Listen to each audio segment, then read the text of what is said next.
And 3 days of World Championship road racing on the schedule now as we bring the final weekend of the World Road Racing Series in Ponferrada to a close.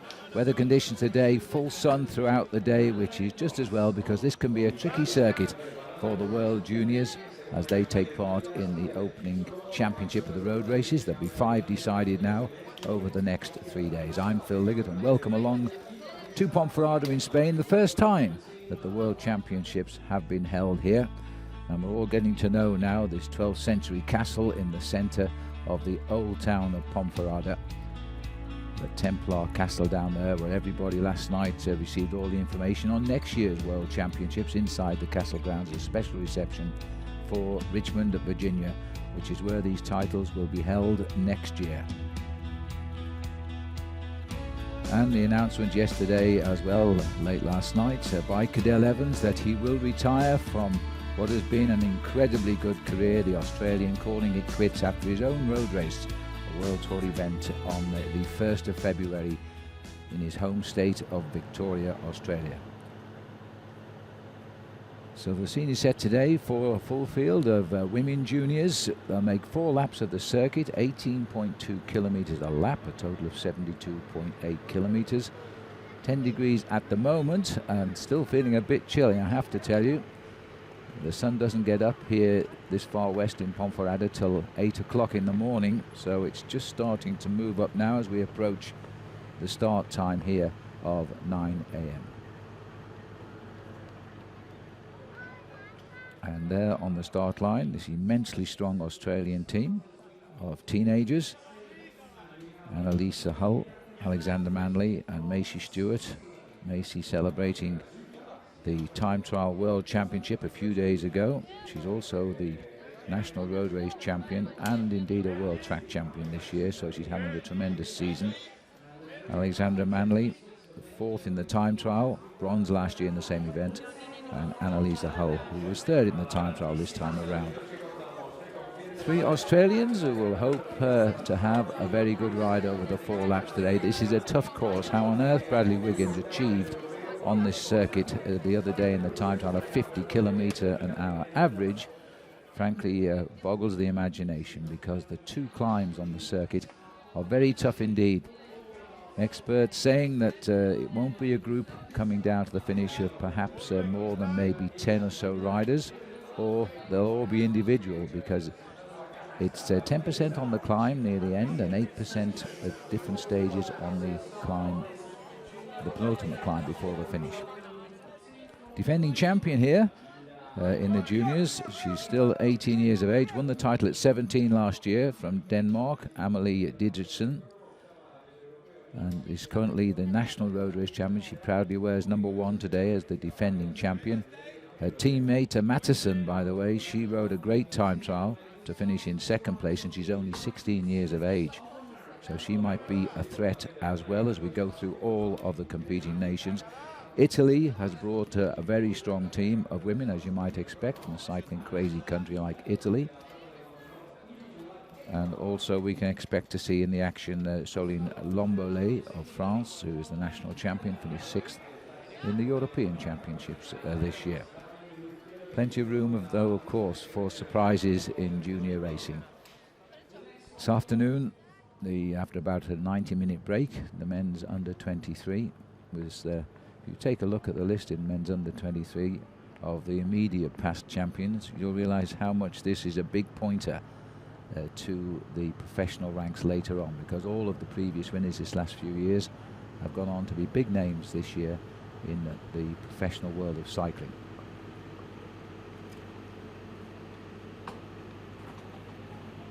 Norway, by the way, were given the nod for the 2017 World Championships, and they will be in Bergen, and they are delighted with that result. Qatar 2016 and Richmond, Virginia next year. Josie Knight, the sole representative there from Ireland, 16 years of age and getting the ropes at these World Championships. She took part in the time trial, 37th in that event.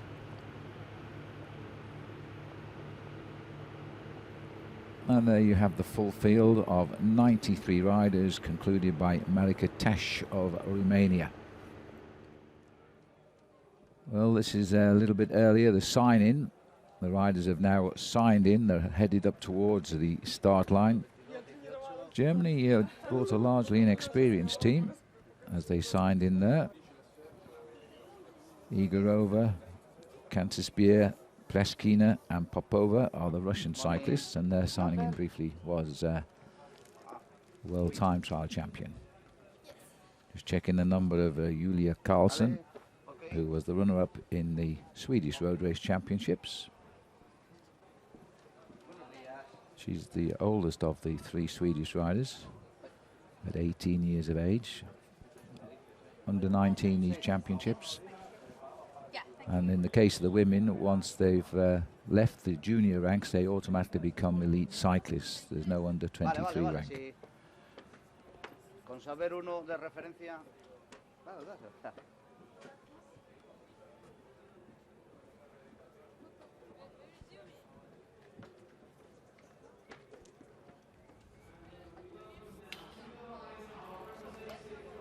There's the field making the finish point of the time trial. Now look rather narrow for 93 cyclists to line up. They expect the course to take its toll. We'll find out. The Aussies are rightly feeling pretty confident, I think, and so they should. They're heading the medal table at this moment. We've had 7 races, all time trials, and they have 2 golds, 2 silvers and 2 bronze. USA up behind them with 2 golds, a silver and a bronze. Then comes Germany, third in the table with 2 golds and a bronze, and a silver rather, and Great Britain after that rider Bradley Wiggins to close down the time trial section of these championships. Great Britain in 4th place with the single gold medal.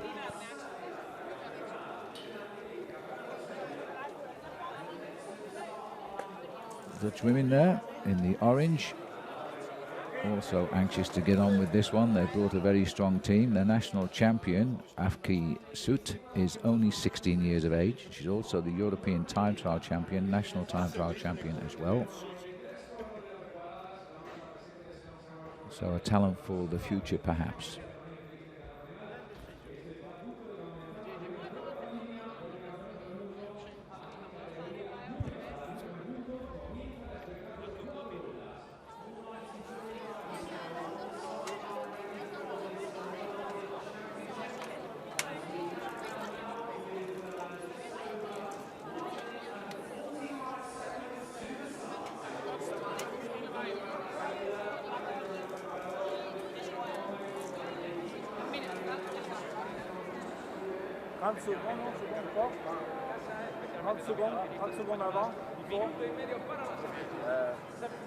Well, I heard them saying in French there are 30 seconds, and everybody began to move out of the way.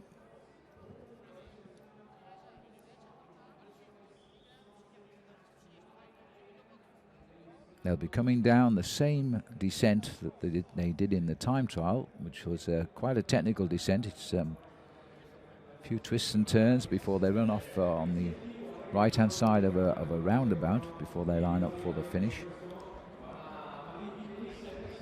And there's pretty much a straight sprint of around 450 meters when they come off the last right-hand bend.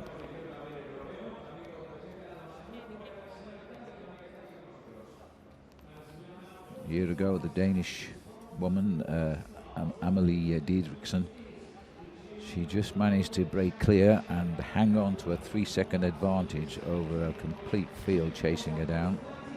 Big group of riders up behind her.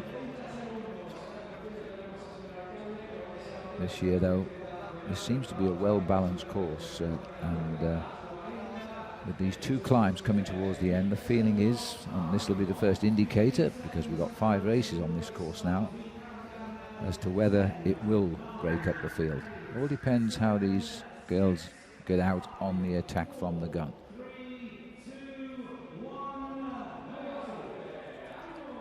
A little bit of a tight squeeze on the left-hand side, but the women are underway in the World Junior Road Race Championship. 4 laps of an 18.2 kilometer course. Yesterday they locked down Ponferrada while they allowed everybody to train on the circuit. And there was a massive cyclist going around. As they go a circuit of the town before they break away through. This will be the feeding station here. each lap as they go off, and then they turn sharp left in the distance there and head out towards the circuit itself.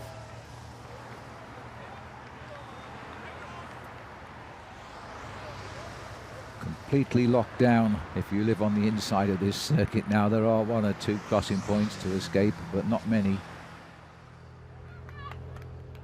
As Ponferrada entertains the cream of world cycling for the first time in the history of the World Championships, and this is the 81st World Road Race Series, by the way, and the 7th visit to Spain.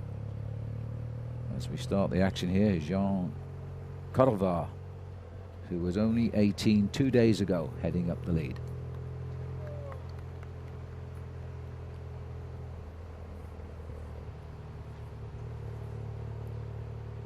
Well, the course won't hold any surprises. They're well experienced on it. They had a long training session on it yesterday with the police closing these roads and reopening them after about 3 hours to the public to allow the afternoon to return to normal in Ponferrada. Everybody taking advantage, chance to see the course, and all coming back with the same opinion: it is really hard. Neither favours a sprinter nor indeed a pure climber, which should give us a very balanced champion by the end of this day.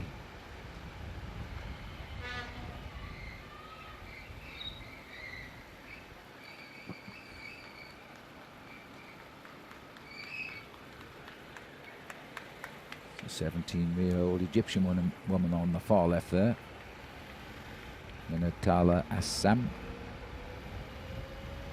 She finished the last ride in the team in the women's time trial the other day, while her teammate Zayed, who's not in the shot there at the moment, she celebrated her 18th birthday only yesterday. She finished a couple of places ahead of her in the time trial. Well, there's a nice view of Ponferrada here. It lies in a bowl and completely surrounded by the mountains. And Sir Dave Brailsford was telling me yesterday, the general manager of the British team, that he actually rode from his hotel here in downtown Ponferrada to where the British team are initially spending time, 130 kilometers away on his bike over the mountains towards Leon. And he said the scenery absolutely stunning around this area.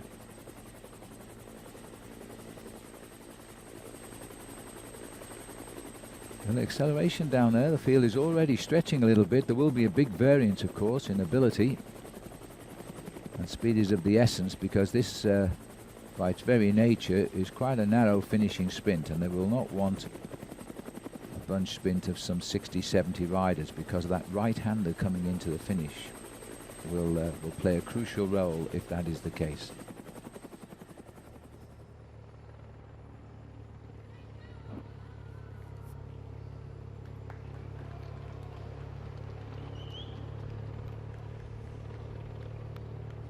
These championships will have cost some 15 million euros by the end of them, which is a lot of money, in the hope that there will be an attraction of tourism here in Ponferrada, because we've never finished. We are quite remote here in Spain, far west, some 4.5 hours drive from Madrid itself, but worth the trip. Looks as though Sam is having a little difficulty already at the speed at the start here.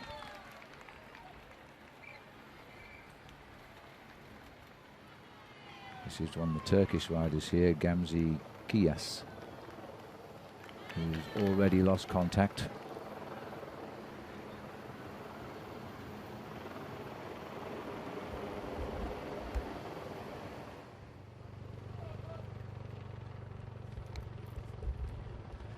Well, the feeling is that those that get dropped on the way up this first lap are unlikely to rejoin on the descent. It is such a rapid descent that it'll be difficult to get back into the peloton, which is being led at the moment by the Dutch woman Afke Suet.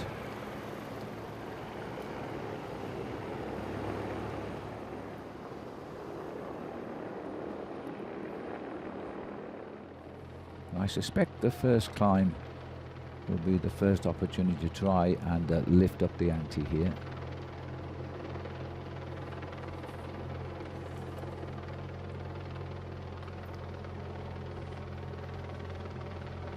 Still Suet of the Netherlands on the front.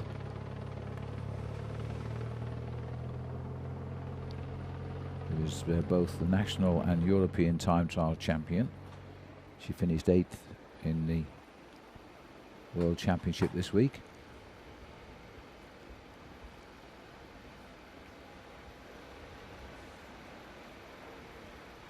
I'm getting a bit of a time trial here at the back now between two of the Turkish riders. Tekinoglu is number 86 and Kakir number 84. Yeah, the Turkish girl is Kiyas.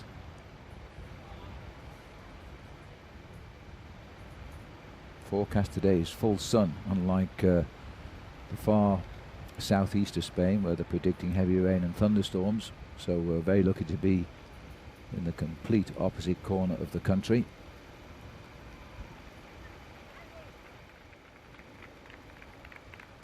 Just locating the peloton, which is the big pack, and telling us that they're doing 25 kilometers now, which I think is possibly not right. They've achieved 41 kilometers now for the opening 4 kilometers of the race, but they are packing at the front again now, so maybe they are slowing down.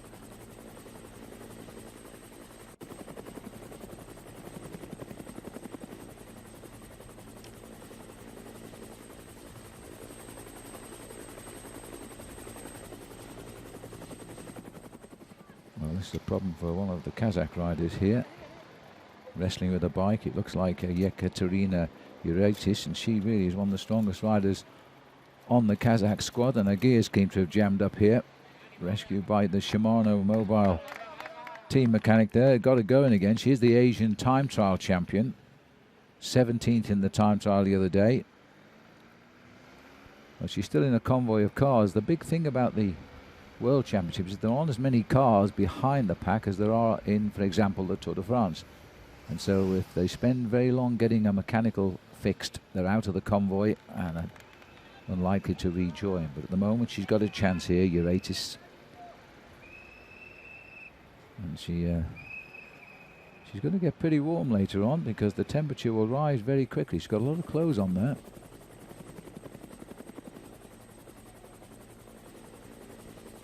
Clear blue skies, no wind at all. Already accelerating through 14 degrees.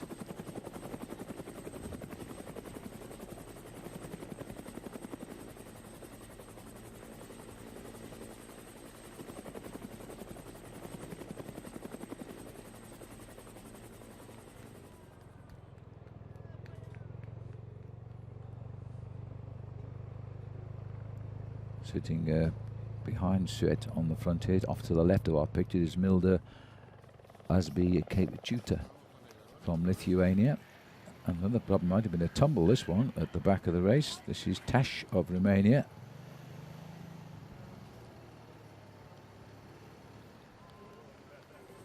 We could probably take a look at the back of the race. Oh, right in the middle. Well, it looks as though the women were very, very quickly back up. It's disrupted the peloton here. That's going to cause a few problems to rejoin. There's another view of it. Touch of wheels right in the middle. And catching out Monique Gerber there. No, it's not Monique Gerber. It is Tekinoglu.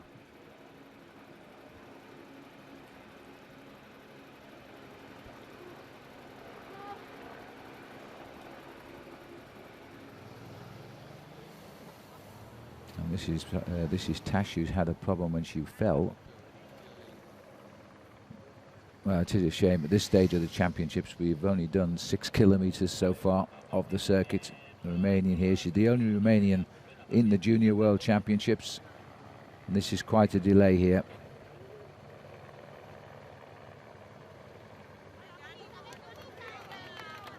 Everybody cheering her off on the way.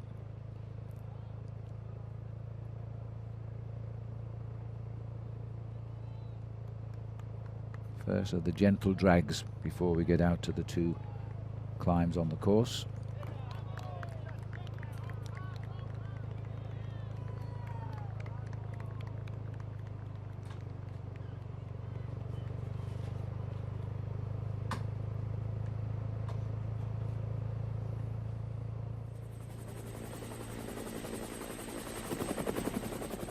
So Afki Suit of the Netherlands setting the pace at the front there.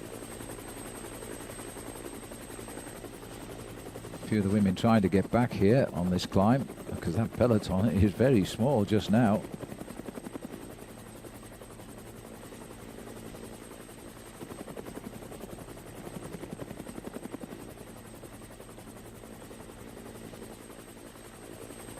'93 riders in the championship.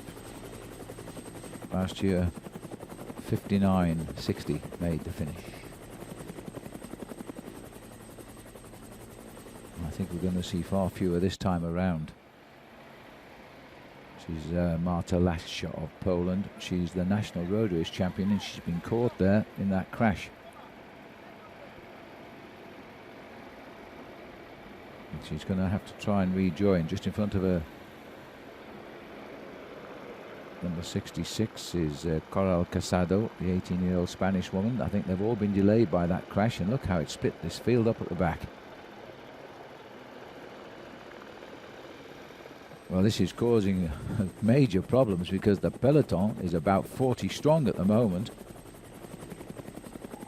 And this is only on the first few kilometers of the race. Of the 72.8, there's still 66 to go, opening lap.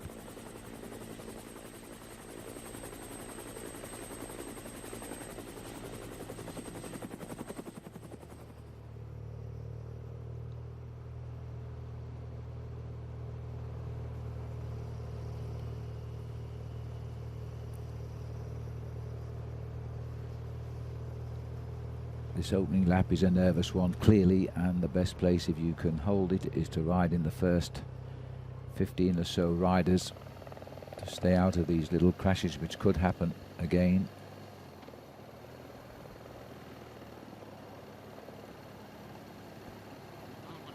And Lach, the champion of Poland, has really been caught out here. It'd be very difficult to bridge that gap.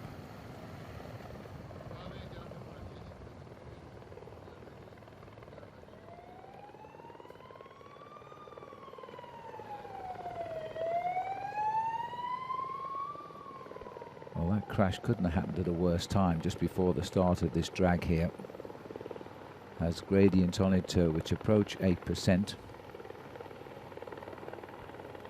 National time trial champion of Sweden's also back here, Linda Hallerod, at the front of that little group.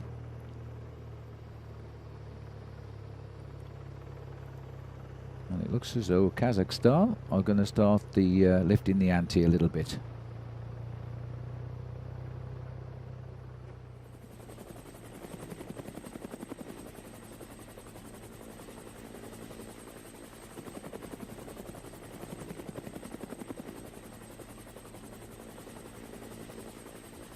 Well, this has got off to, and there's another crash there, right in the centre of the pack.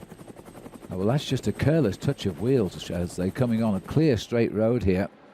The inexperience of riders, and caught out a couple of German riders here. And it's also caught out Christine Schweidenberger of Austria. She's back on her bike quickly. There it is again. Again, a touch of wheels. There's a few desperate young women at the back of this field now because the field is beginning to be stretched. Jacqueline Dietrich of Germany was one of the first women down.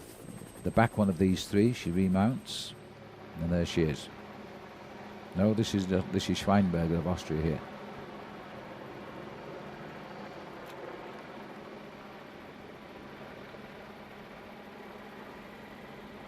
Well, these two little shunts that we've had, happily nobody injured, all got up and started riding again, but it's really broken up the rhythm of this race.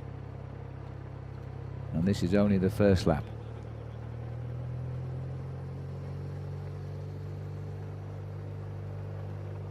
And this looks like it's been the tactic since the start of the Dutch team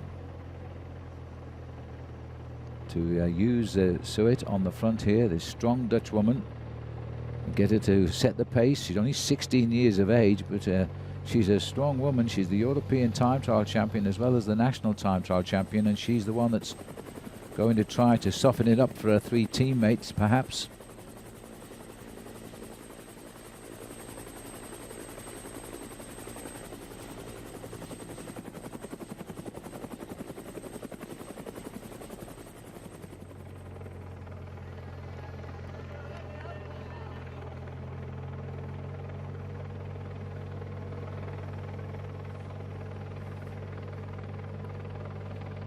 Well, this is the temptress now, getting out in front here for the rest to try and chase down. This will keep the pressure on and is going to prevent riders involved in that crash rejoining as we go up towards the top of this climb, the first of two.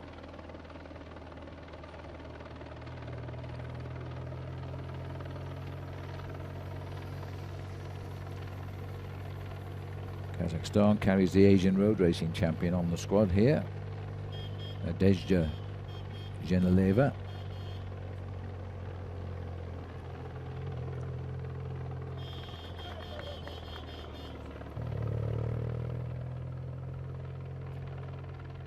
Well, no resistance at the moment. Just under 40, well, slowing down now because it's just hit the climb again.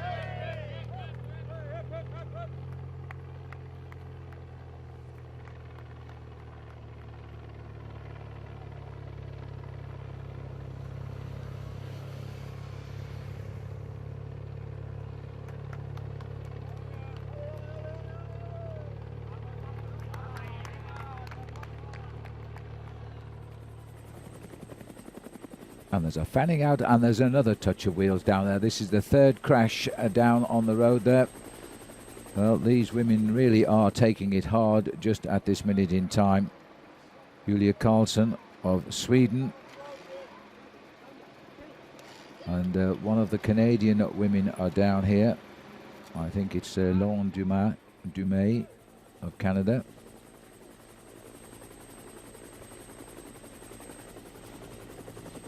Well, I can only imagine the way they're touching. They're just touching wheels here. They're so anxious to hang on to the speed of the race. Constant touch of wheels. One of the Dutch women's been caught out over there as well.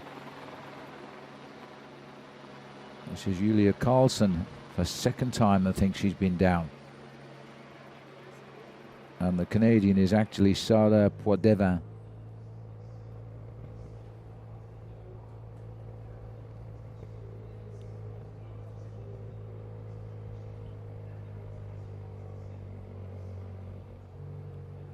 Well, the two top Danish girls seem to be managing to stay out of trouble at the moment, including the defending champion. This is thankfully dry roads for the way down.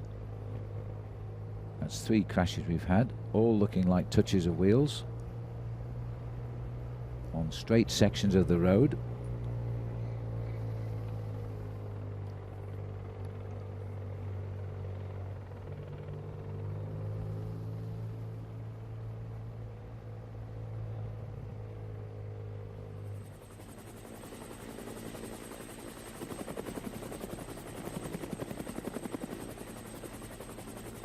Swinging over the heads of the dam here now. Spills out into the Seal River.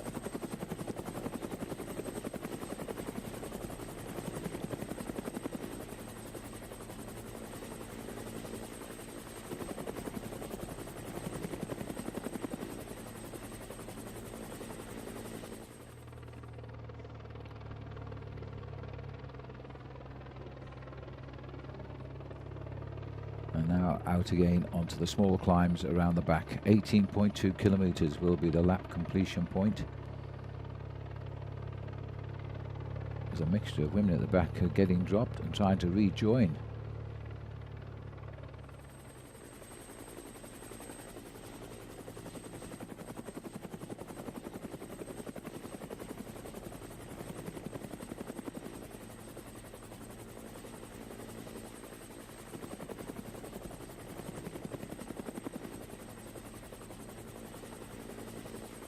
Only Kazakhstan try to get off the front just on this opening lap at the moment. But the peloton, which was originally 93 riders, has been drastically reduced, largely by 3 crashes at the back and the middle of the peloton.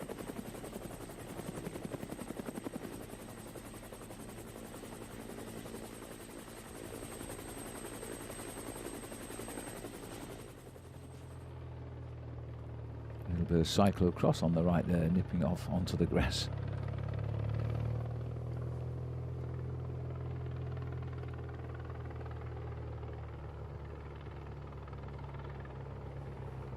Now we're getting out into the circuits for the first time this week, really. We're seeing some of the beauty of the countryside here around Ponferrada. There's lots of these quiet roads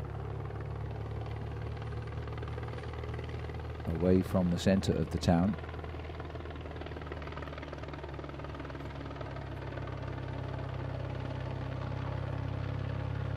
They should be inside 2 hours today. A little bit shorter than last year, not by a lot. They were just over 2 hours. This is Annalisa Hull from Australia on the right hand side there, wearing number 3, and the girl that's been doing a lot of the work has now come to the back, Suit on the left there from the Netherlands.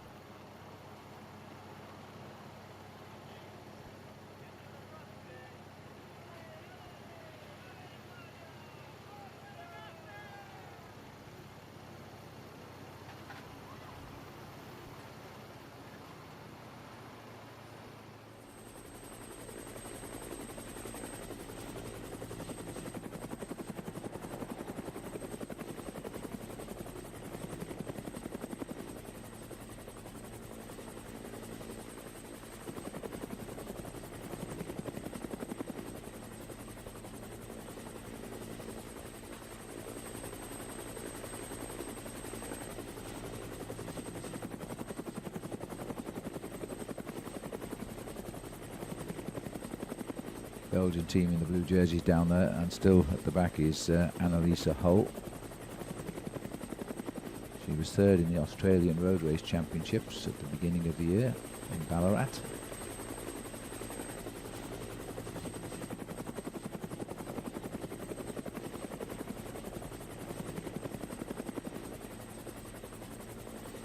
Now it looks as though we've settled it down a little bit after the 3 shunts that we've seen along the way.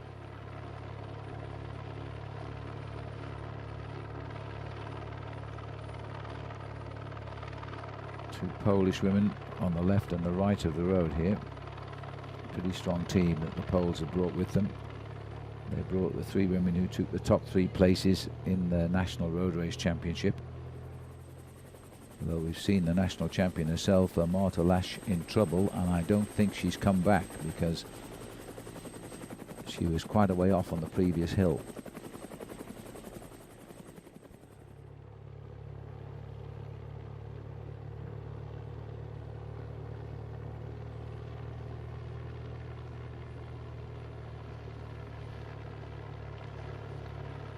Climbing up here pretty quickly considering, and a lot of pressure going on at the front of that peloton, which I think is going to hurt a few of those riders.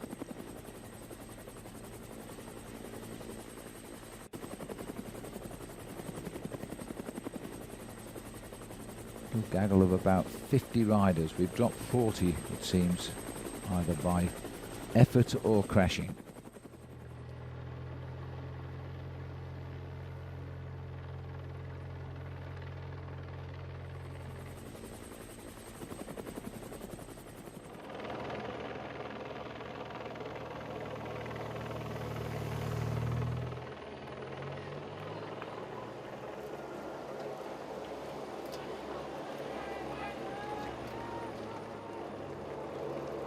Coming over the top of the hill, it's still Svetlana Rybova is the woman on the front there from Kazakhstan. British girl also doing well up there, Bethany Hayward. I think she's about 6th or 7th at the head of that race. She's the British junior road racing champion. This is Aline Seitz of Switzerland here. She got caught out in the crash and she got an outside chance of getting back on this descent. Referees have pulled out all of the cars, so she's got to cross the gap on her own effort.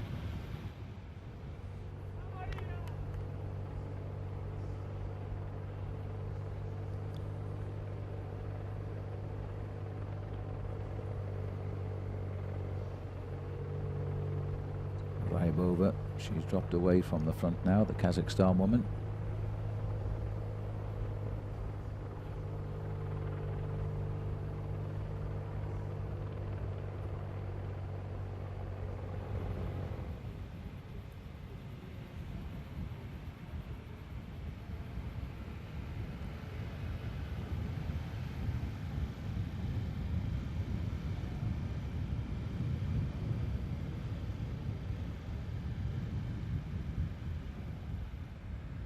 Ponferrada done a good job of completely resurfacing this race course, by the way, and the long-term forecast is rain for the men's event, so let's hope that they're not right, because that event's going to last just over 6 hours on Sunday, over 250 kilometers. 3 kilometers out from the finishing line, first time through, 18.2 kilometers. There's been no real effort off the front, just one woman from Kazakhstan. We never did recognize her. It could have been Ryabova. She was on the front moments ago. She's disappeared completely now.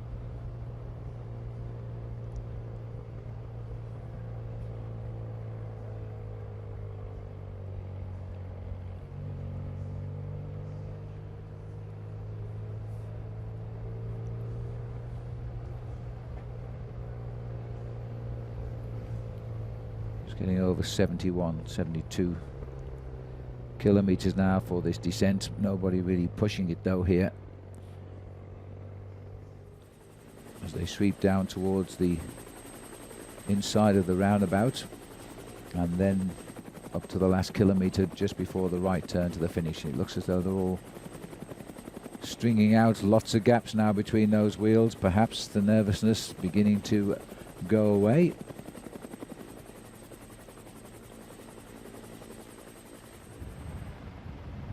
To make the chase back very, very difficult here, because no sooner will they latch on and we're into the town, and then we're on to the first climb again.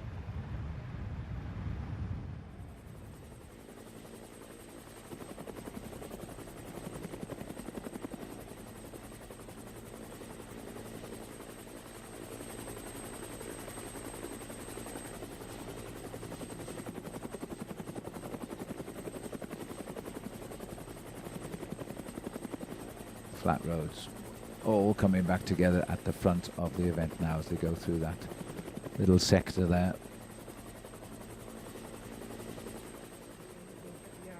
The strong women at the front will be pretty happy with this opening lap, keeping out of trouble, seeing the peloton lose about 40 riders already.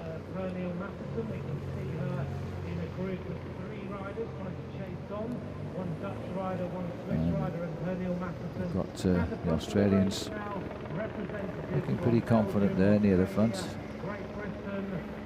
Bethany Hayward on the left from Great Britain, and British Road Racing Junior Champion.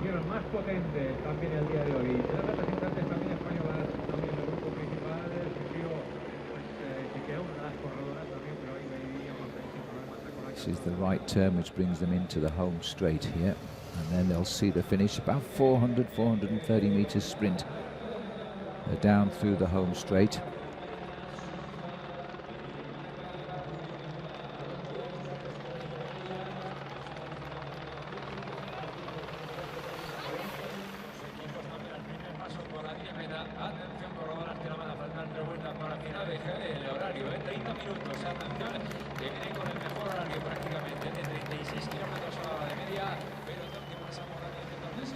So the first rehearsal, if you like, of what could be a sprint from a group of riders. 3 laps to go when they come through.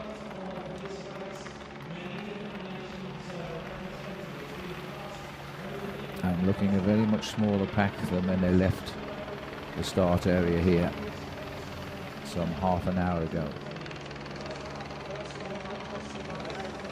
That's the order as they go through. Just sitting up on the front there, Bethany Hayward.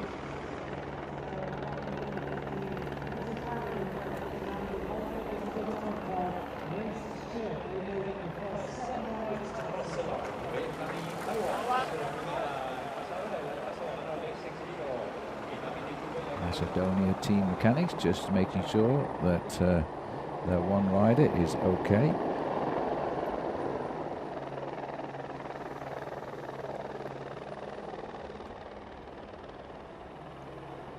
Well, now they've seen the circuit, and a lot of the women not in that pack at all.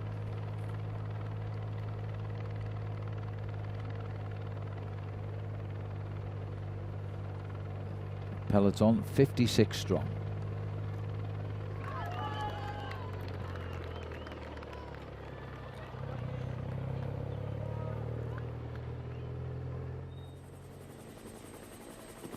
That's the left turn outside of the headquarters hotel for the British team.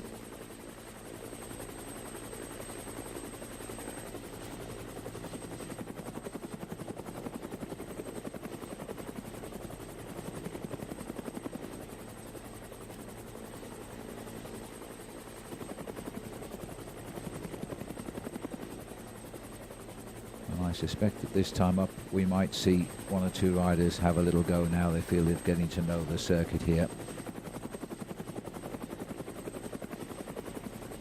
Big difference in ability amongst the junior women. Now these are the strongest of the women, and they'll start to think of more positive reactions in the race, I would think.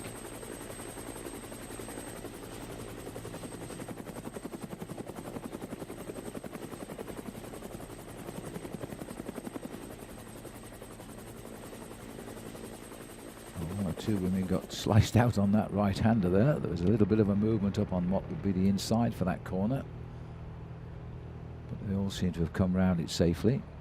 Kazakhstan's been very aggressive at the moment. The riders being seen a lot at the front.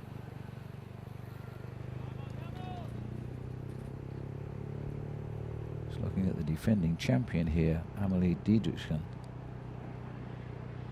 She's also, since winning that title, she's again the champion of her country at 18 years of age, and I think she is the one that we'll see might be the woman to beat today.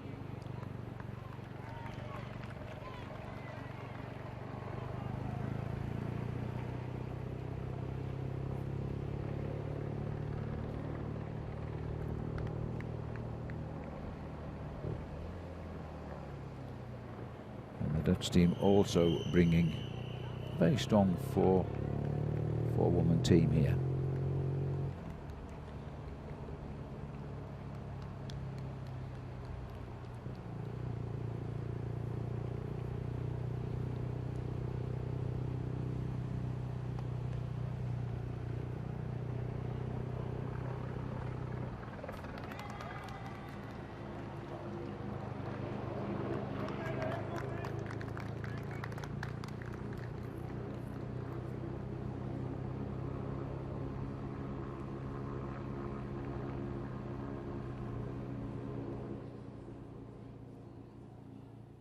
Well, this looks like this looks like Fien Delbara, and I think the way she was holding her right arm there, I think she's suffering from the crash. Well, that's a real shame. She's holding on to her wrist, and she was involved in that crash. She's the oldest at 18 of the four Belgian riders. That's very sad for Fien Delbara. A little bit of a nervous peloton. 56 riders left in that front group. So as they've gone out on the next lap. And Fien Delbara will now be looked after by her team as they make their way back into the pits area, where you'll see at the top of the finishing straight here, all the nations have their pits area, all the wheels are in there, the soigneurs, the mechanics, and that is the focal point for the feed and everything. She's in some pain here. He was in one of the three crashes, and I would think the third one, because she wasn't too far away behind that field. So we go back out to catch up with the field. Just about 3 kilometers into his second lap, and the start of the little rise here. Woman on the front in Poland, Daria Pikulik. 17-year-old, finished 9th in the time trial, so she's a strong rider.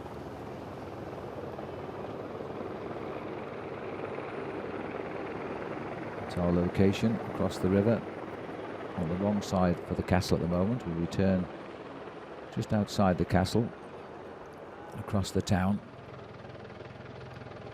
Pigleek is in the dead centre of the picture at the moment. And it looks like Janelle Cole of the USA has come up to the front here.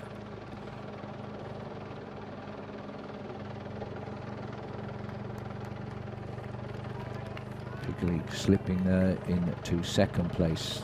The Dutch woman is Jean Correva.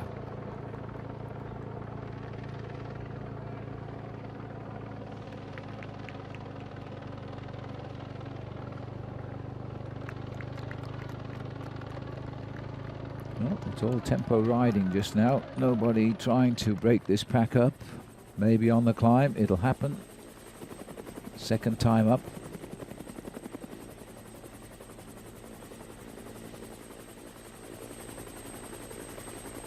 Only a group of 56 going out on this second lap, so the field virtually halved. Mainly down to the 3 crashes we saw there. The Italian woman on the front at the moment is Sarah Wackerman.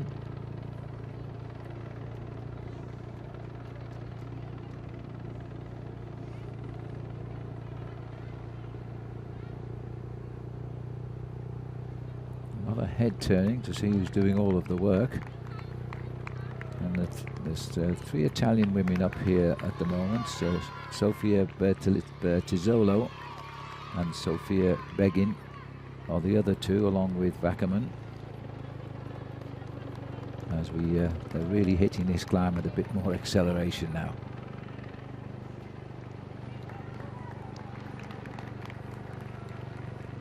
Janelle Cole on the right. Looks to me as though we've got Ryabova from Kazakhstan on the far left.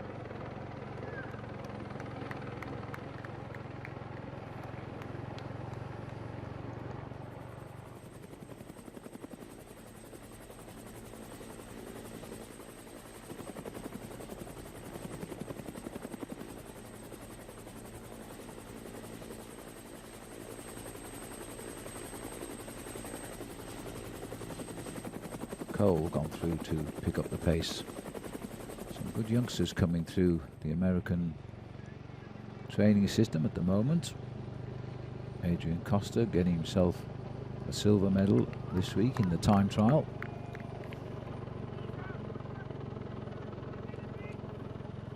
These juniors, the second wave, and won't be part, of course, of the Olympic Games team in Rio. It's still a little bit too young for them.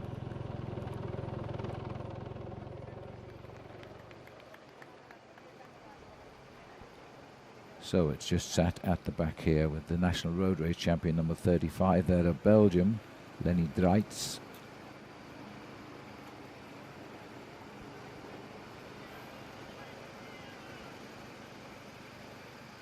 And Elisa Ho, just off camera to the right there. And this is the sorry sight of Delbert.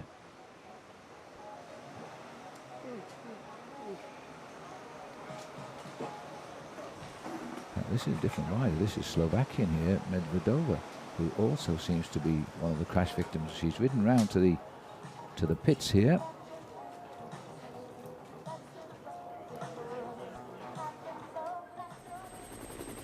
She's the only Slovakian entry as well for the junior women. She's the National Road Race champion of her country and time trial champion. She was 29th in the time trial the other day.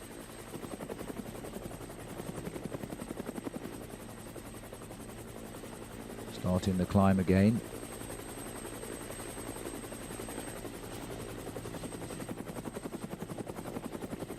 Towards the rear of the peloton there, you can see the way the women are sort of diving across to grab at back wheels, and that's how you start to fall off, when you touch the wheels of the other riders, changing direction like that.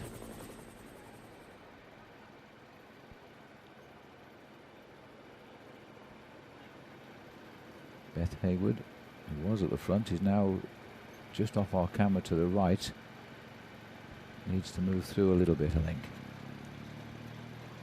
There's a bit of an attack just gone off the front. It looks like the Dutch woman here. This is Soot again. She was sat on the back and now she shot through up the inside and lifted the ante once more on the climb. That's caused a reaction.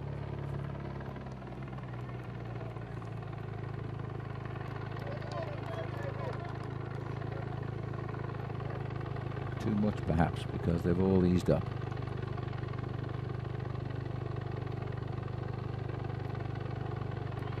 This course really does drag now. There's no real respite till they top out on the second climb and descend back down to the finishing line. And you can tell by the way the women are riding this, they're just trying to survive at the moment. There's nobody attacking. Pernille Mathiesen, far right of our camera there. She's the runner-up in the World Time Trial Championship. She's only 16, but she is a big woman and has a lot of power.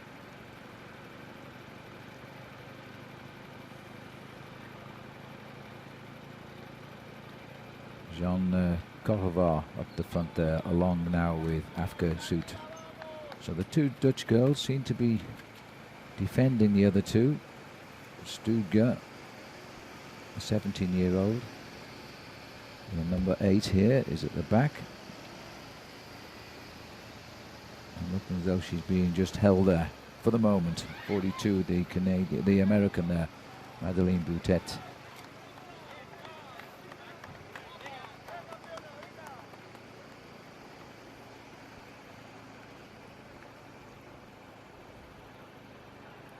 Macy Stewart, front right in the white jersey. The time trial champion the other day. She's also the road race champion, well positioned and has been since this race began. As we're now getting onto that long steady drag. It's a wide open road this, yet we still managed to fall off on it twice.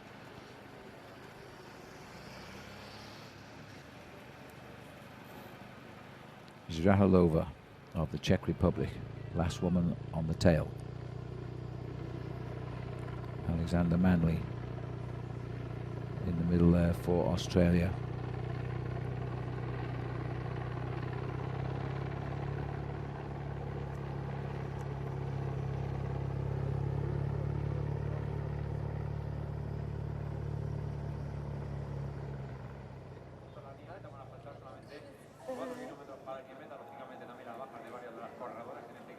And one of the 3 riders from Turkey here also in the pits.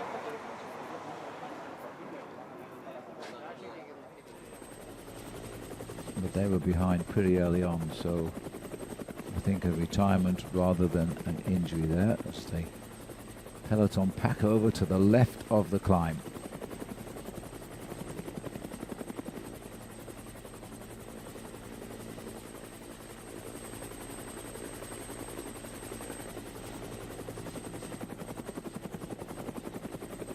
The defending champion in the red with the white bands around her, Amelie Diedrichsen, sitting right up at the front and watching everybody. She's riding on the back wheel of Annalisa Hull, who has moved from the back up to the front now.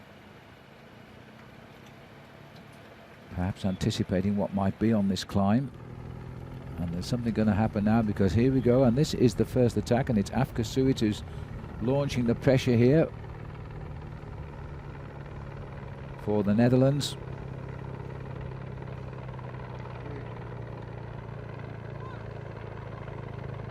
This is going to stretch the peloton out on the climb here, but Soet again is eased up, wants a little bit of help from the others.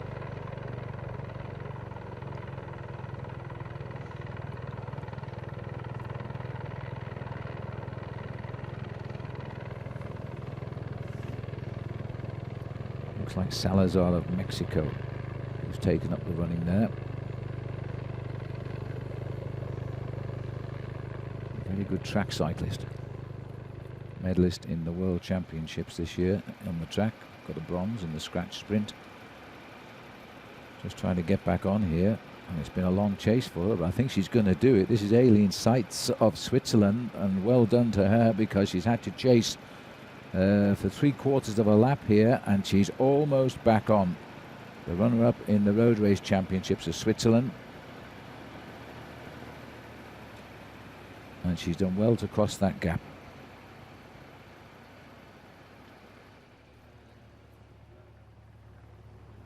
Ryabova on the far side, and nearest the camera here is Saartje van den Broek of Belgium.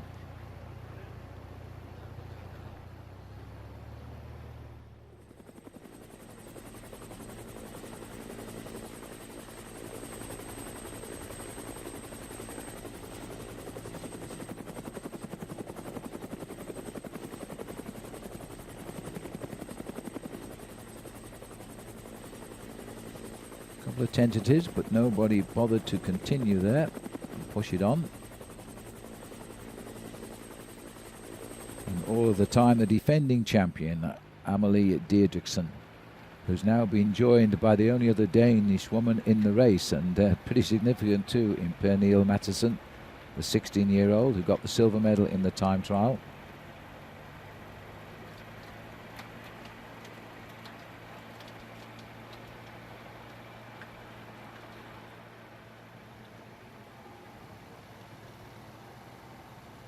Ryabova takes up the running for Kazakhstan.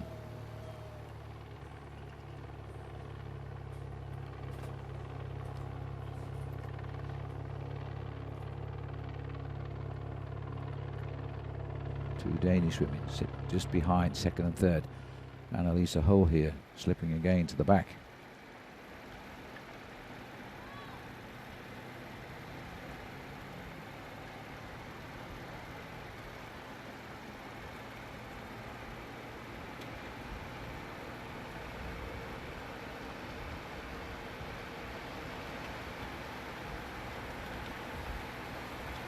Number 42 there for USA, Adeline Boutet.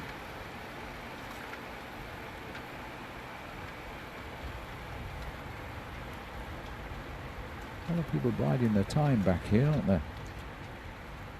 Swan of the USA over on the far side.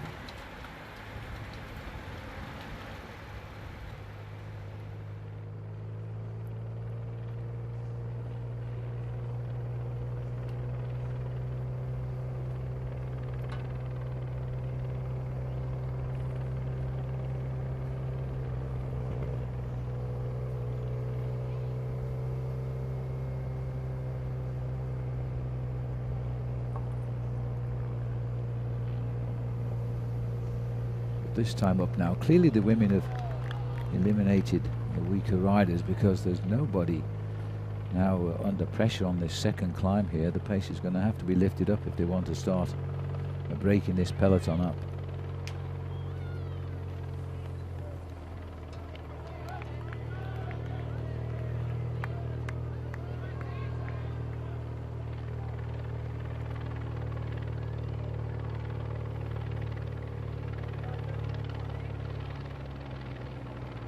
Italian women, I'd be quite concerned about. It's a very, very good junior team for the Italians, and they've always been pretty close near the front, just keeping an eye on things.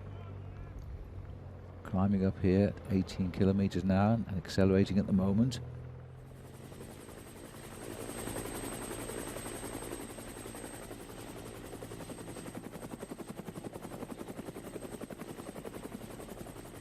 Just over the top of that first of the two climbs now, and it looks to me as though just perhaps one or two in a little bit of difficulty at the back, but basically this peloton staying together at this point. Current average speed is just under 37 kilometers an hour for the race so far, as the Italians have now put the whole team on the front here by the look of it. Bertazzolo, Begin and Wackerman seem to be the women doing most of the work on the four-woman team.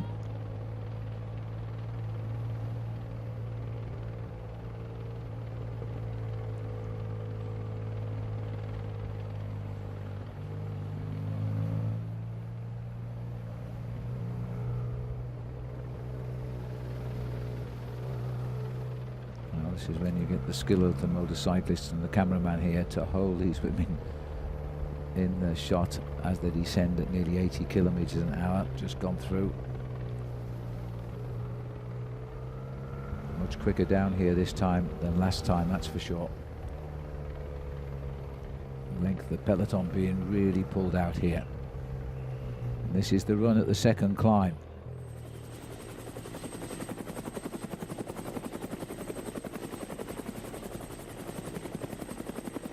The second crossing of the head of the dam.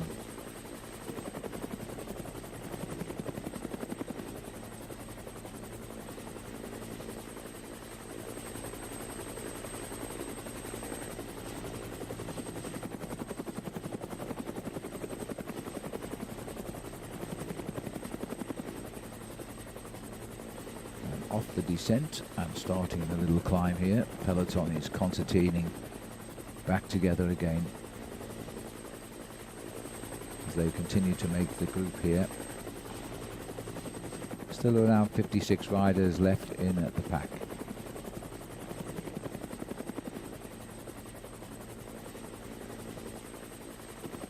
Everybody all together.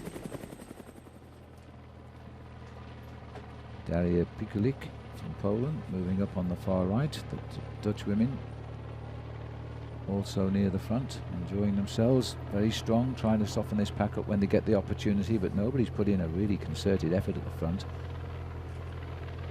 to try and break up this field. They've still got 43 kilometers to go to the finish. We're on the half distance lap here.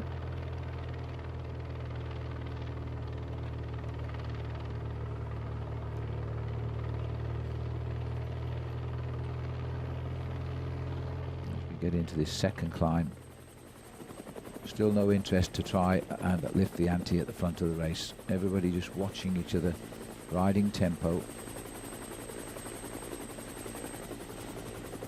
And unless some of these teams can use their teammates to try and reduce the strength of this pack, it's going to be very difficult to get clear, I think.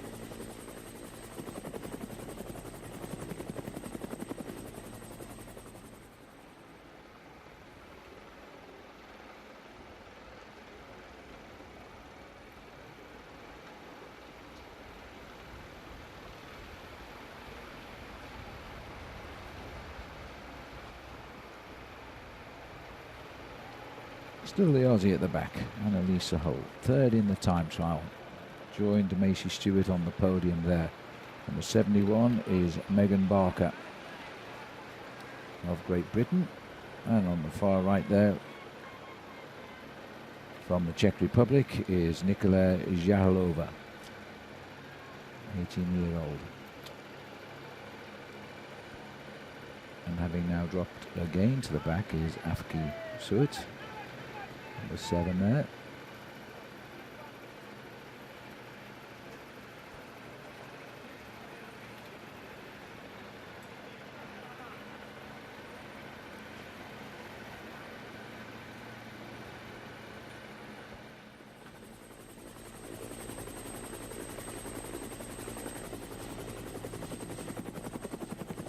Well, a complete block at the front of the race just now. Nobody doing anything except keeping their position and just watching everybody else.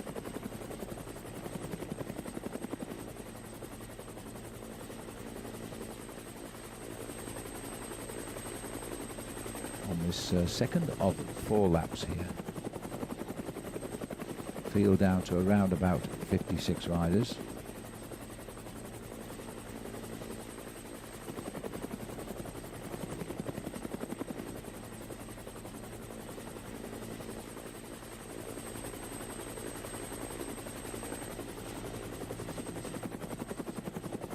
Two Australians who are always paying close attention. Looks like a little bit of a move coming up the outside, perhaps not. Again, it's the Dutch women who are trying to push this on. John Cordovar.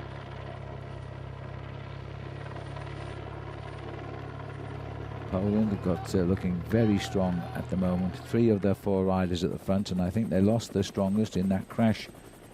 Latch, the champion. I don't think she's come back to the race. We have no contact with the race, but so we're not hearing radio tour, as it were, to find out what is going on down there. But the 2 Australian girls here are marking everything and are quite clearly quite confident.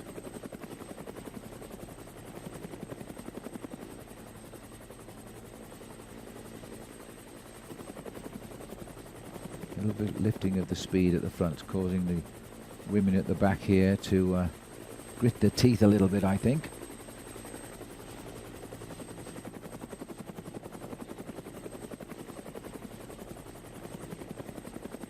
As they push up towards the summit, there's a few desperate women at the back holding on as we go back up there. I've got a feeling it's Afka Suet who's gone right up to the front again.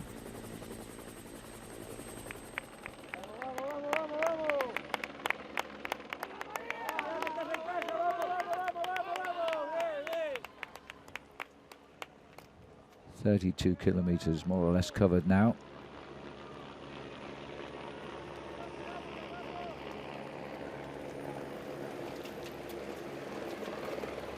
There's the order over the top of the climb. So cheers for Spain's Calderon as they go over the top of that climb.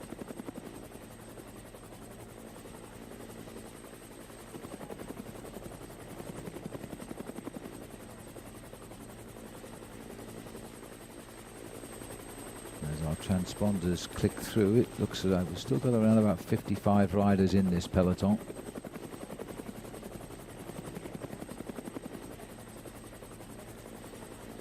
Nobody really dropped off on the climb this time around.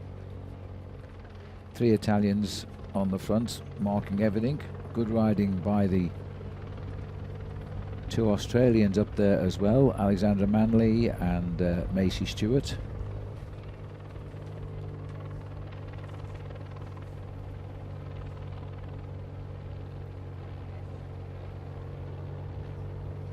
And now the long descent down towards town again in Ponferrada. And a pretty negative lap that time around. They simply just rode around it as a group. No attacks.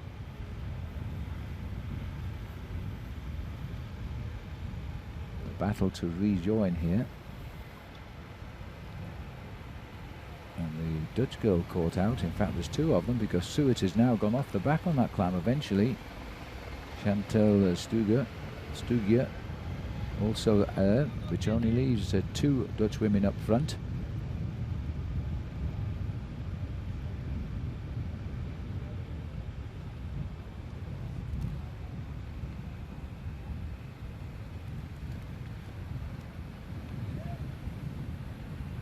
This is Annalisa Hull, who's been around the back for much of the race, but still in the action. The race down now to complete lap number 2.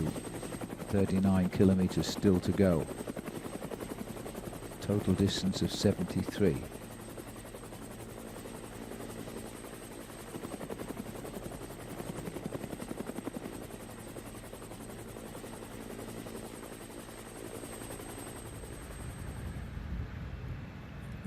Looks to me like Pernille Matteson here, who was up near the front earlier on, but she doesn't seem to like the descending.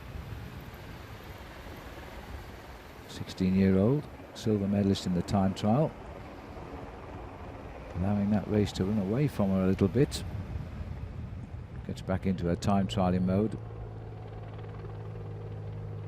That's not a good sign for the number 2 on the Danish team. Cross the roundabout and start to come into the last 2 kilometers. Well, we're in the last 2 kilometers. We're looking for the kilometer sign now.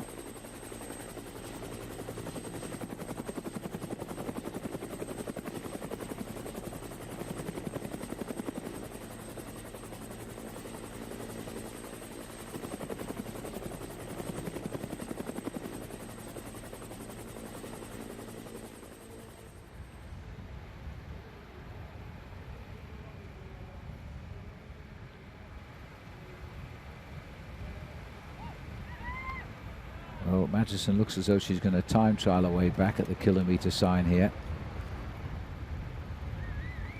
to get herself back in the race. The Lithuanian in our picture, surprisingly, is Milda Asbjørkevičiūtė, who's also lost ground on the way up, 16th in the time trial. get herself back onto the group. But in the last lap, that's going to be very, very difficult. So, Ponferrada, get ready. We're going to bring these riders. Another very serious faces on the front, but they're all just matching each other's speed. Nobody is trying to attack.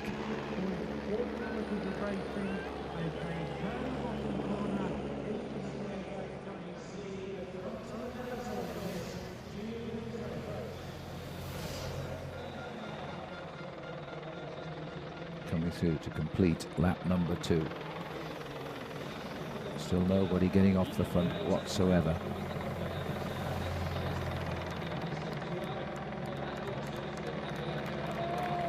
"36 kilometers completed in just over the hour."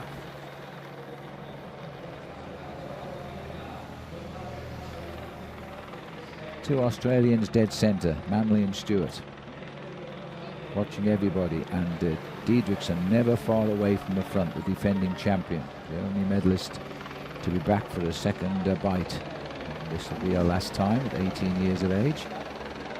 French are massing on the right. They've got a couple of riders up near the front as well. Cartel leads through the group.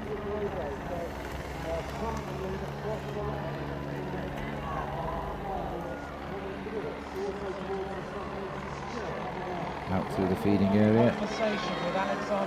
Everybody checking everything's okay. Now out onto lap number 3.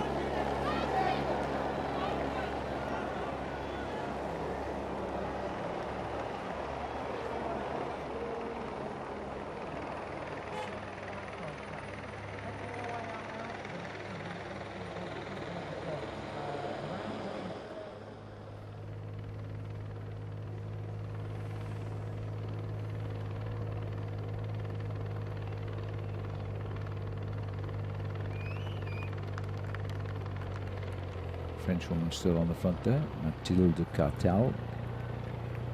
He's 27 in the European Road Race Championships. Just made the left-hand turn outside the hotel there, the British, and heading back across town.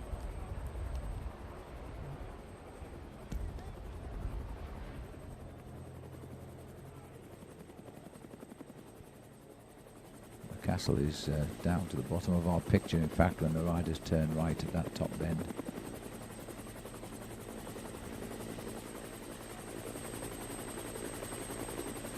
Once again, just coming back into the fold. Still a big group there of riders. 54 with Aileen Setz, who we saw get back on slightly behind. She's dropped 7 seconds on that descent, so she's having trouble now, having chased for 3/4 of her lap to rejoin the field. Virtually no one has caught up from the crashes or from being dropped, as this peloton has made pretty much the same size all the way. 56 riders still left at the front here.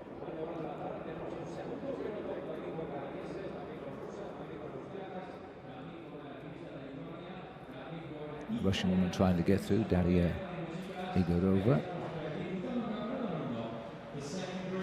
And this is the group which is reassembled now down, and they're coming through 2 minutes 40 seconds behind, so they're going to have a lonely last 2 laps and latch the champion of Poland in that group, so her chances are gone.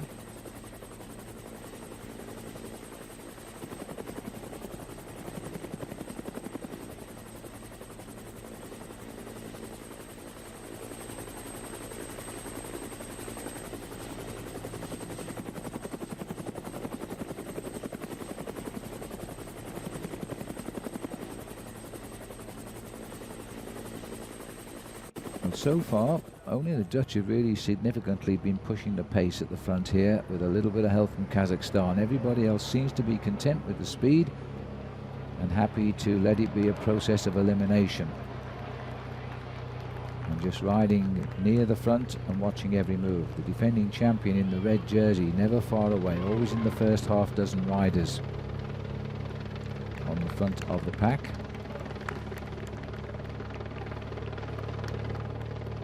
This is the tall figure of Lenny Dreitz of Belgium.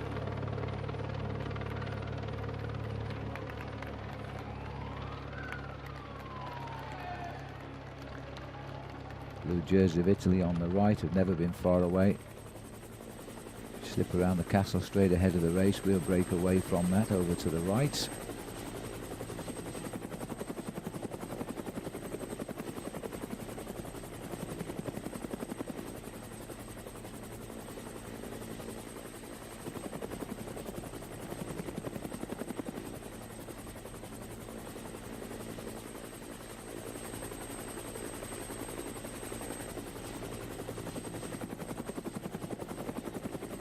So far, Manley and Stewart of Australia have kept an eye on everything, and they've been perfectly positioned for over 2 laps now without being seen setting the pace. We're waiting to see how this race develops. After the first lap of 3 crashes, getting rid of about 40 riders in the end, they've had no need to push the pace, they feel. So we start now the climb. Once again, this starts the trend upwards now for the rest of the lap, and it's Van den Broek who's the tall Belgian on the front. Ryabova gone through in second place round the side of the castle there.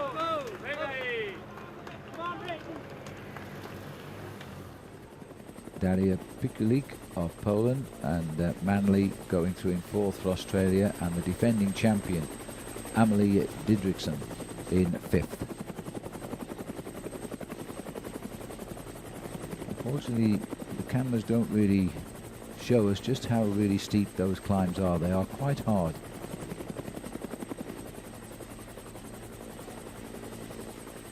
But the pace perhaps not quite quick enough to break up this field yet. Still Van den Broek on the front right of the picture.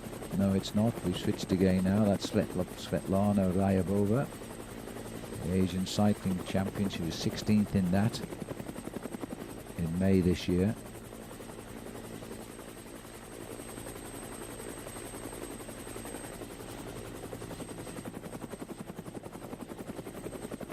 Little reminder as to where we are for the first time in the history of the World Cycling Championships.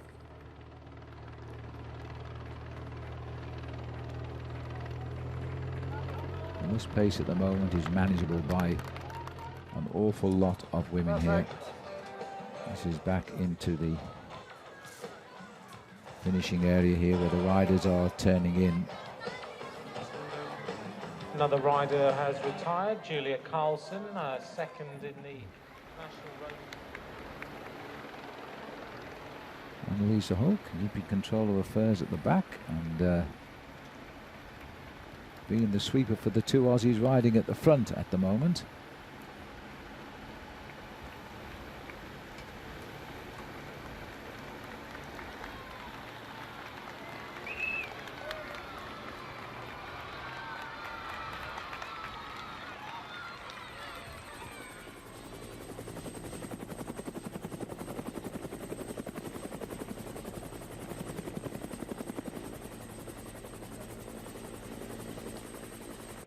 Still Ryabova. She's done a lot of work on the front of this race. It's all pace-making. Hasn't pushed on.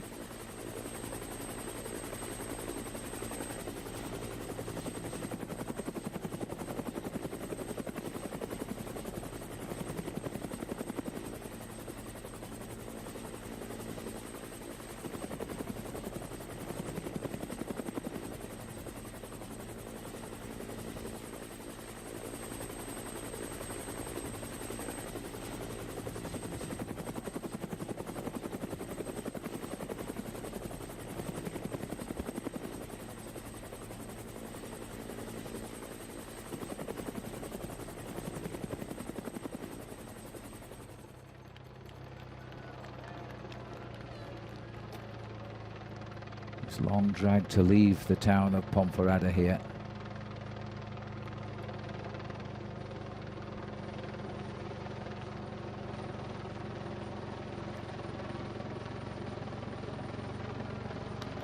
Everybody happy on this front line to ride across the road. No acceleration, allowing the pace to shed the weaker ones at the back, and there aren't too many left weak at the moment. They seem to have settled down a bit since that opening lap.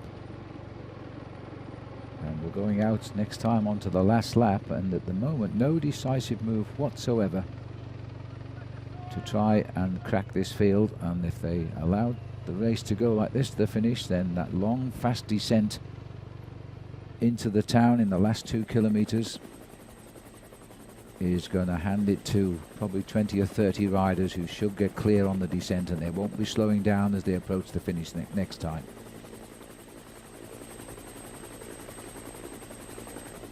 Pace also dropping, 35 kilometers an hour at the moment.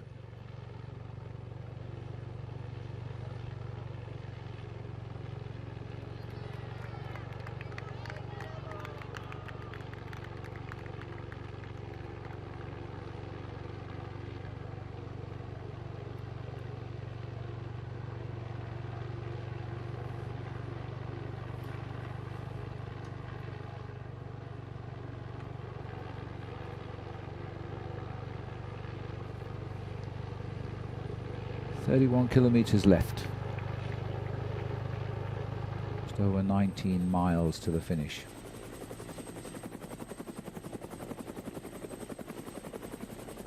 Workhorse for the Spanish squad, Maria Calderon. She's the national time trial champion and also the silver medalist in the National Road Race Championship. Seems to be the one woman doing a lot of the appearances at the front. Meanwhile, number 7, who goes up and down this peloton with ease, Afki Soit, just getting some food out of her back pocket there. And the top Mexican girl, Yareli Salazar, number 91, also, I know she's basically a track rider, but she did finish second in her country's national titles.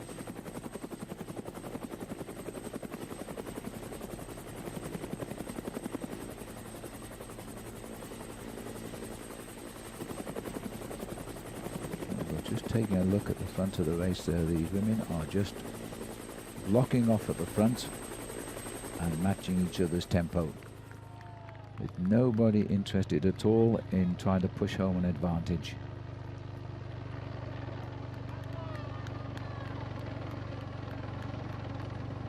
The big countries here have got 4 riders in the field, which is the maximum entry in the women's race. And you would expect them really to try and use some of those riders to crack the field open in their favour. A little bit of a tentative now.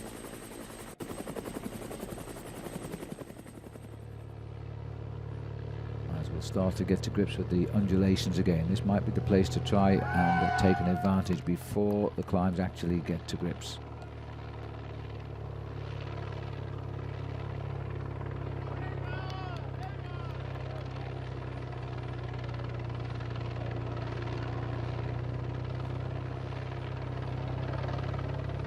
Solid riding by the Dutch women back there, though, holding everything in check.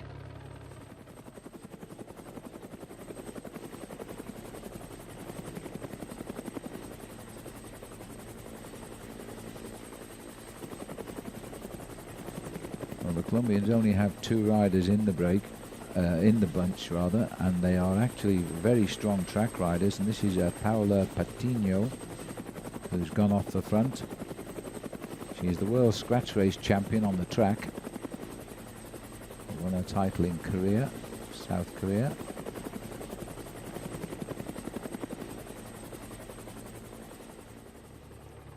But Kazakhstan has closed it down. And nobody willing to try and join her to see if something can happen.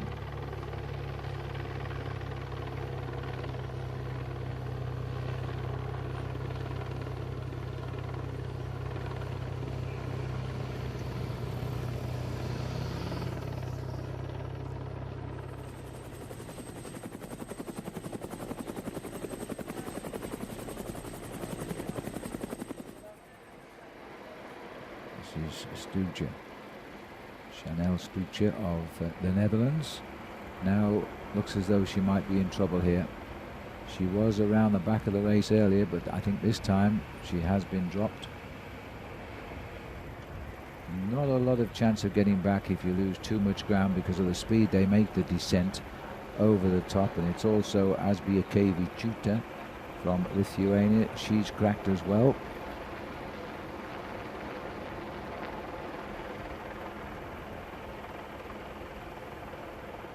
And this is what happens. It's also destroyed Soit, who's done a lot of work for her team. She's lost ground. And it just shows you what a little acceleration can do to the peloton here, because this is Eva Palm, the 16-year-old, the youngest member of the Belgian squad. Just trying to hold the tail of this bunch in sight.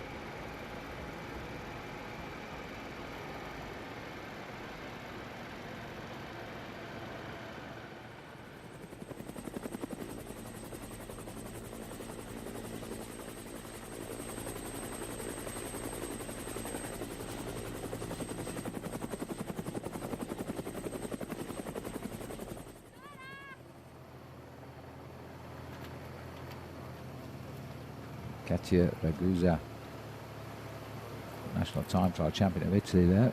She's also a pretty good road racer. She was 5th in the European Championships. The Italians have not missed anything just now.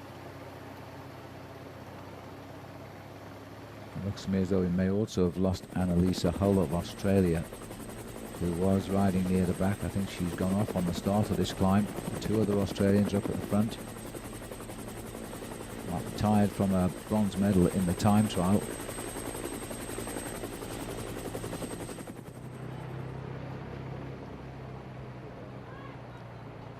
Becoming a very select bunch of around about 45 riders this, and nobody really pushing it off at the front yet. The Italians are trying to make a little bit of an impression. It's Ragusa on the front, the time trial champion. And the Kazakh rider coming through, as always, Svetlana Ryabova, nearest camera. Manley, the Australian in our vision, and also on the other side, the time trial world champion, Macy Stewart. They've always held that position all of the time. They're very, very confident the way they're riding, those two.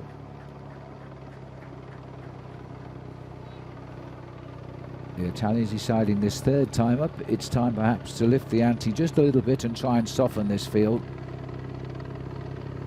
and rest the possible champion, Bertizzolo, the national road race champion, and try and keep her safe in the pack there. Ragusa. You see from that helicopter shot there just what a long drag this is. It is a hard climb. As I said earlier, goodness knows how Bradley Wiggins managed to average 50 kilometers an hour in the men's time trial. And this is again an attack from Svetlana Ryabova. Quick reaction there from Ragusa.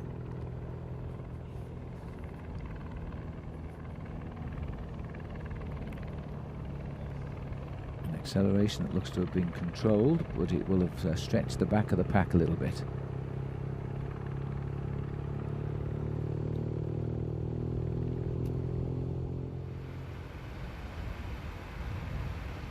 Still trying to rejoin here, Afkisut. I think she'll get back too.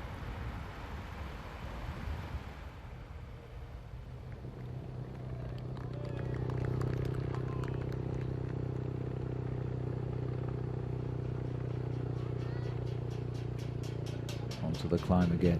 This is going to hurt Afki at the back of the race now as they start to hit the hill. This time much more aggressive riding, particularly from the Italians, who've decided the penultimate lap is the one to try and soften the field up. Well, this is unlucky for Sut because she was almost on, but I think she's going to find herself in trouble here now because this climb goes on a bit, and I think those legs just said enough is enough.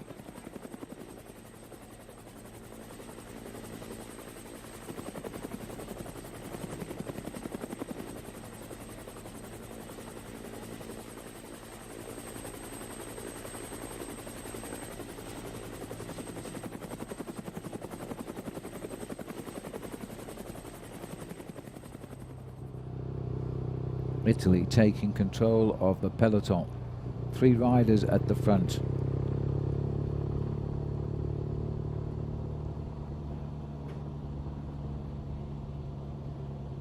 Heading down, once we're over this climb, down around the dam and across the wall there.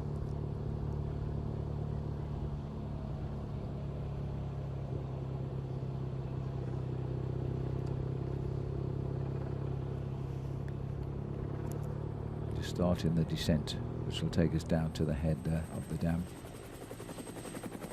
A little bit more acceleration that time on the climb.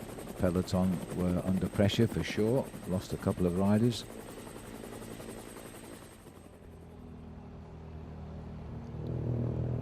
Absolutely stunningly beautiful day now with clear blue skies, not a hint of rain, just what we want for the Junior World Championship. Over 73 kilometers with the under 23 men to follow. Katia Ragusa.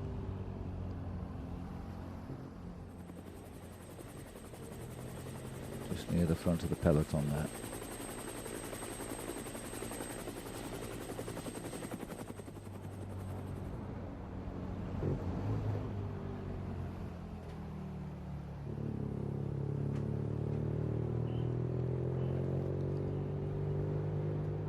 Now the Italians beginning to hit out here as we go across the dam. They've got a lot of riders, if they can push on the pace, in trouble at the back of the peloton at this stage.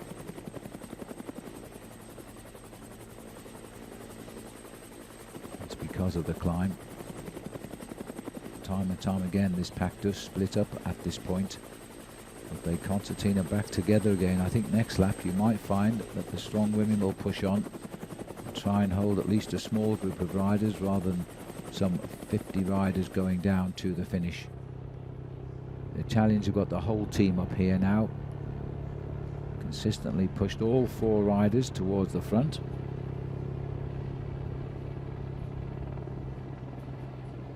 Bertazzolo is the one I think they're trying to protect, the Italian road race champion. And they've got a split in the peloton there, they probably don't realise it. That pack's going to scramble back this time.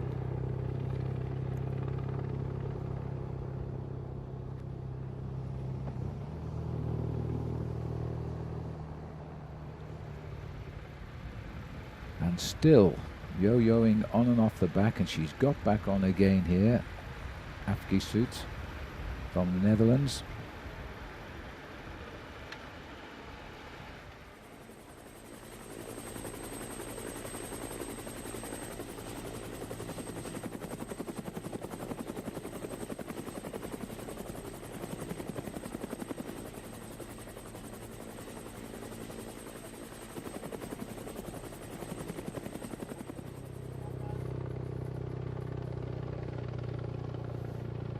Definite effort this time to lift the pace up and try and soften up this race. It's the penultimate climb.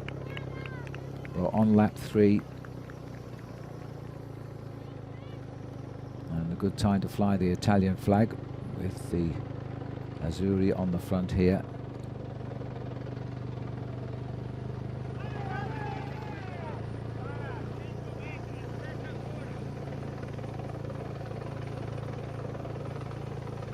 Looks as though we've lost Ragusa there. She's put in the big effort, but right now that's told on her. She's done her bit of the pacemaking. They've still got 2 more before they get down to their leader.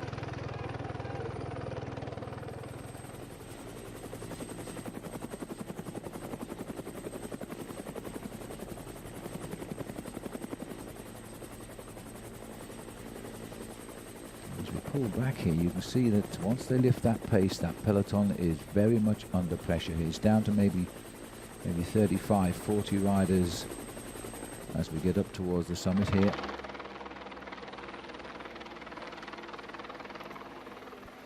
A little bit more trouble at the back as well. This is Hannah Swan of the USA.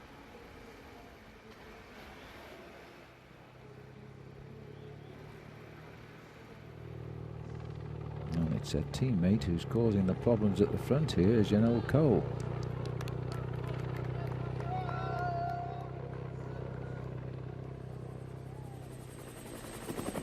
Very much more action at the front now.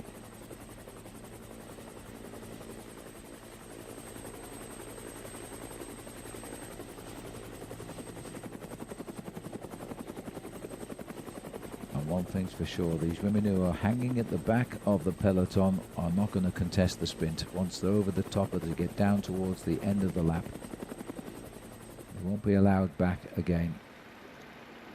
This is Ragusa, having started all the action for Italy, now struggling to hang on, but that's to be expected.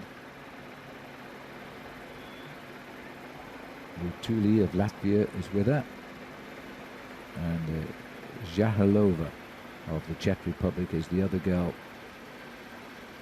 Not too far from the summit. They might well get back on the way down.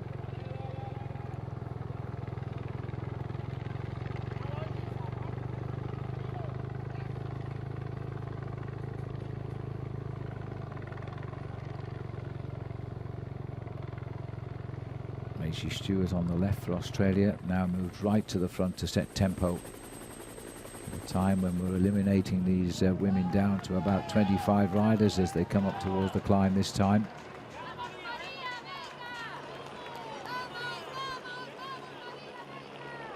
Stewart goes over the top there in first place. The defending world champion, Diedrichsen, right by her. Jean Cordova, Lisa Klein.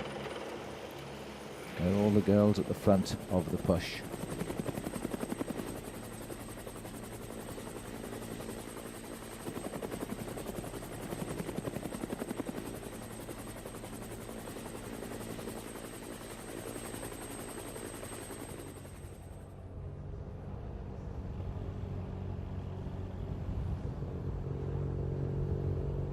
Now this time of day, they're going to start to try and push on here. Officially, there's only 37 riders left in this peloton.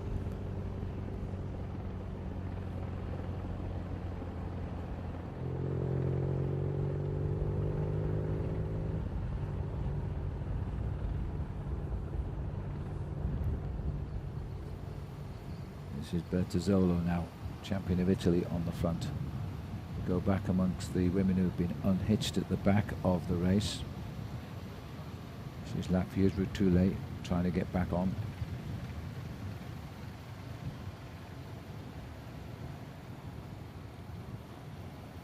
Long chase down.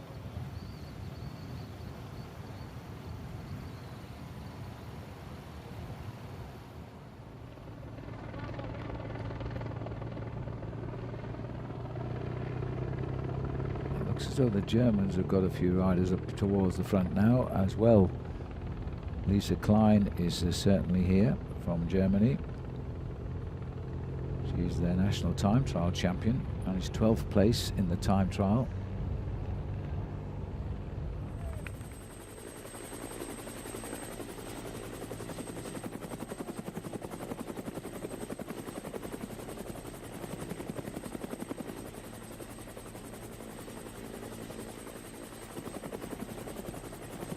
Just a few getting back, so we might finish up with 40 riders going down to the end of lap number 3 and out onto the final lap. As we start the descent back down into Ponferrada.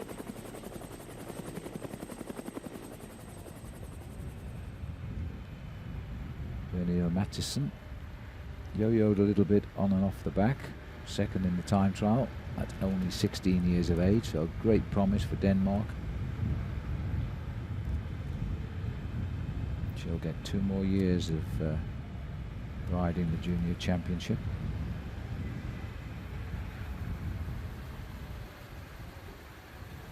And I think she is a little bit nervous of the descents, but having said that, she has a right to be at just 16.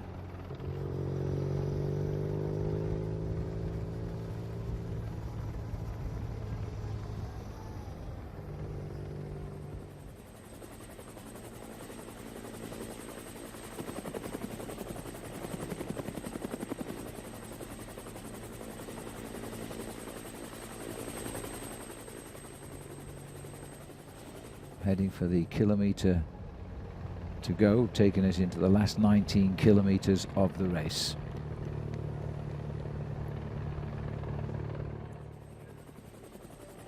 Looks like the German rider Inge Rodiek trying to push on at the front at the moment.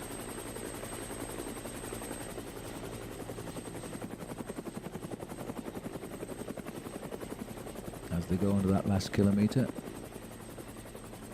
Oh, in fact, it's not. It's Macy Stewart who's tried to go away there. I thought it was a red and yellow stripe. My monitor's almost pure white. But it is, yes. As they come back together again, the world time trial champion drops back into the pack there.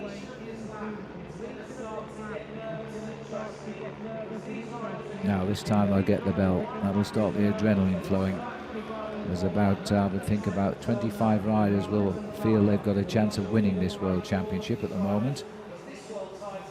As we now see the Colombian rider Paula Patiño swing it off the front, have a look to see who's around.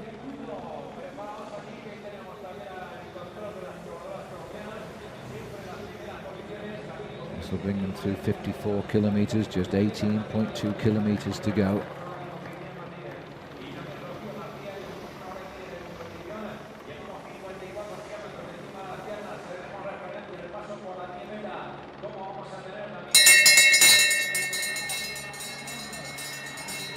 Final lap of 4 laps. The peloton has been all together since the very first lap.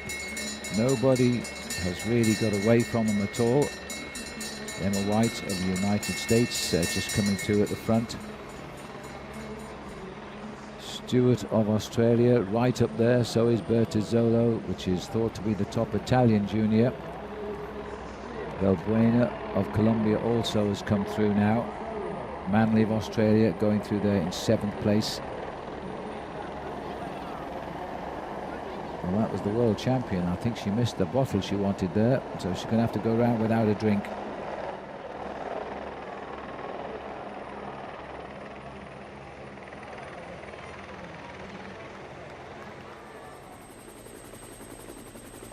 And it looks to me as though we've got 40 riders precisely going out onto this final lap of the 93 that took the start.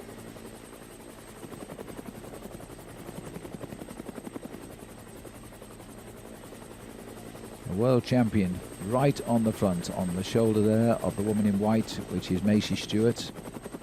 Poland, who lost their champion in the crash early on, have still got 2 riders riding very aggressively at the front here.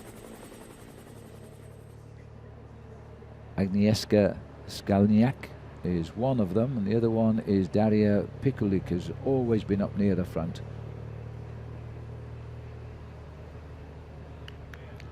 The 2 Colombian girls off to our left, both very much in the mix as well, and they are excellent, both of them, on the velodrome.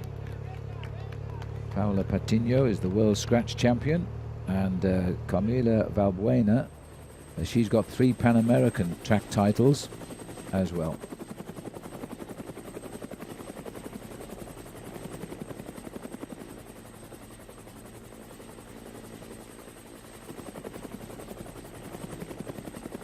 Again, not in any hurry to leave town. They've all come back together again. Girls in blue, got 4 riders in that pack now, the Italians. Their top rider Bertazzolo rather has started to take much closer order at the front. We'll see this time out now if anybody tries to push home the advantage. Still Emma White taking the corner wide there. She's also got the other USA rider with her now, Cole.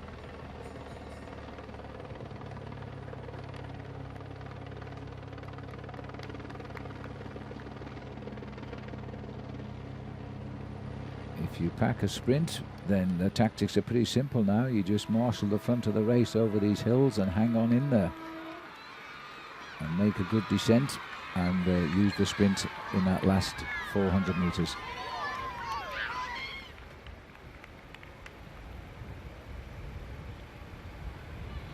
Neil Matteson back in the pack, just sitting at the back there. The hills, I think, next time around might well see her leave the back of the peloton there.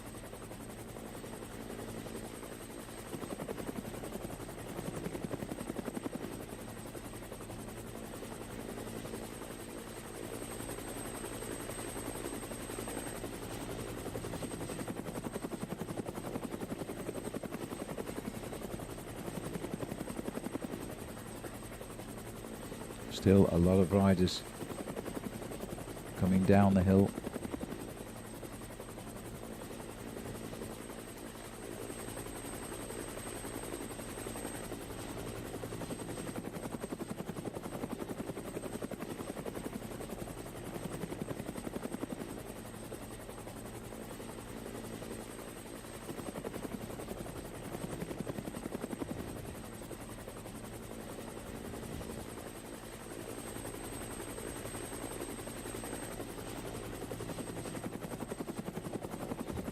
And as they've done every lap here, they've just allowed the race to reform around them.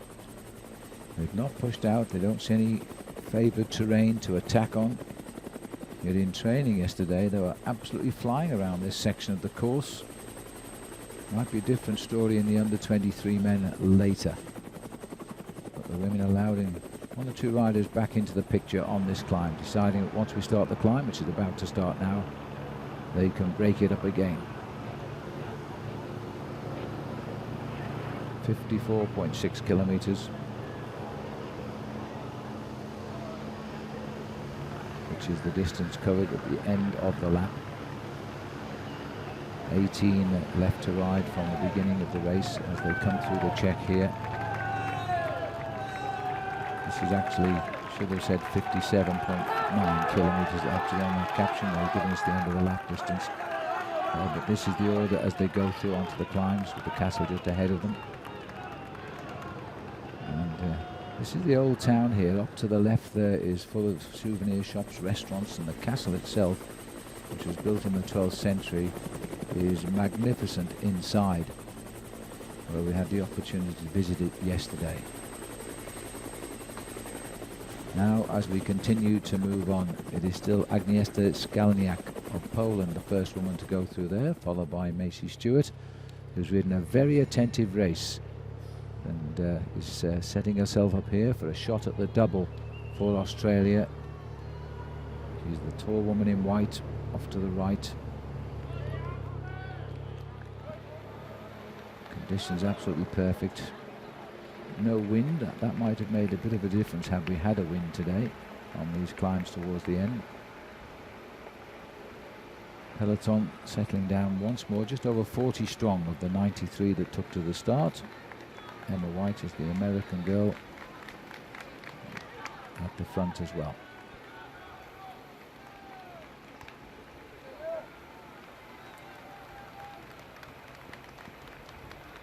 And bearing the knowledge that she had from last year's victory by just 3 seconds, Amelia Didriksen is in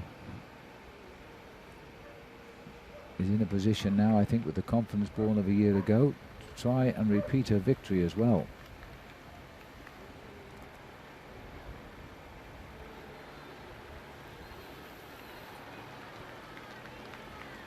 Now this time up the climb, surely we're going to see a lot of pressure, because the strong women know now they can take a small group to the finish over these 2 climbs.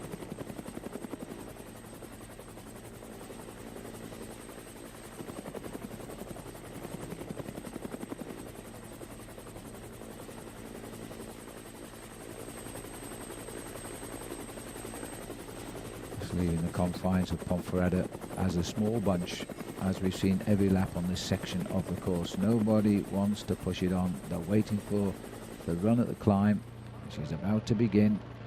Polish girls are very near the front now, as they have been for a lot of the time at this stage, and that is Pikulik and Skalniak.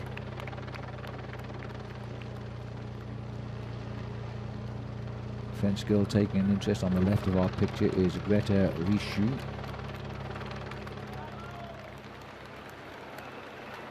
She was 6th in the World Time Trial Championship. Canadian woman there is Laurence Dumais, wearing 64.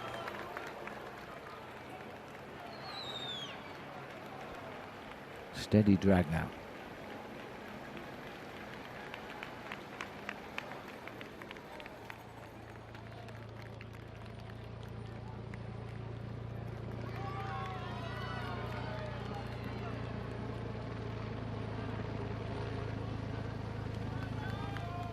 Stewart just checking out who's coming to the front on this front line. She seems to be very relaxed to sit there and just set tempo as well.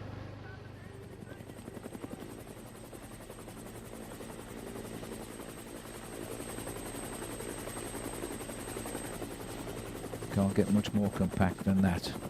There's a lot of women here still at this stage of the race on lap number 4 of 4.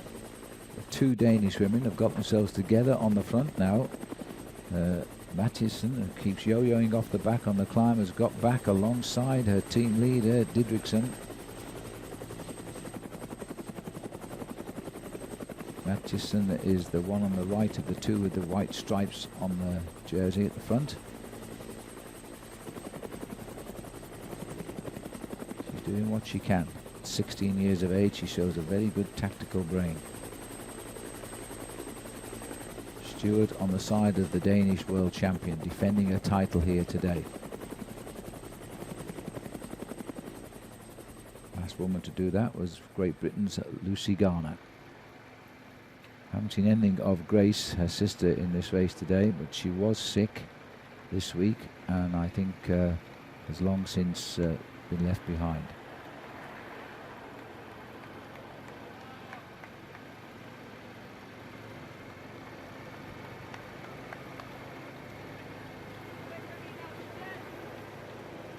Alexandra Manley also up front alongside Stewart. Number 4, you just see her peeking in the way.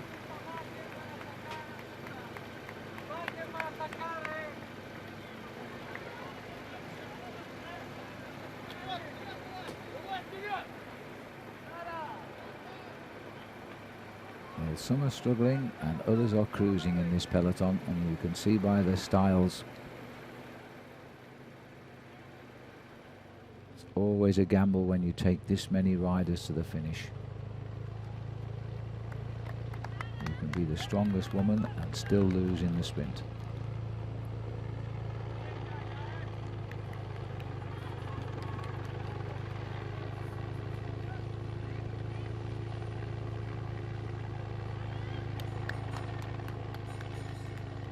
Oh, the Italian woman here, I think, signaling to her teammates here. And that was why, because she wants an attack from them. Bertazzolo, who put her arm up, and now a reaction has come. This is what they did last time to weaken the pack, and they're going to do it again this time.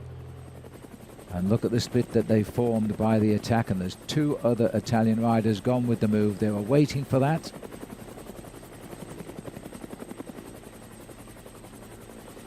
And that's put a lot of people on the defensive now.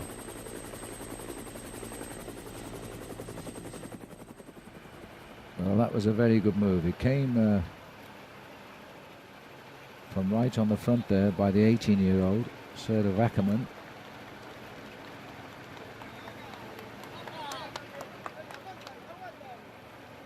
See if it's done any damage at the back, but they've got to keep pushing on if they can, because they're recovering here at the back by the look of it. Emma White, who was at the front, she's come right to the rear of the field on the left there, the American. And there goes the second counter move, and I think it's Wackerman again who's gone. Quick reaction this time from Denmark's defending world champion.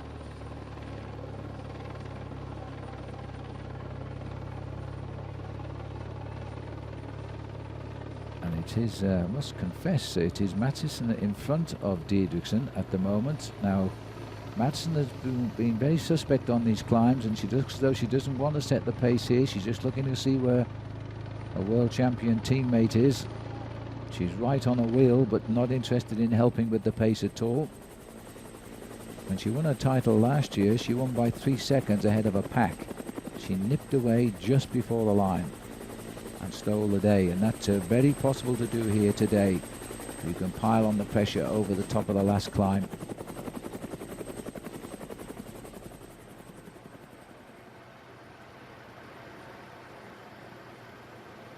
Long, steady main road drag.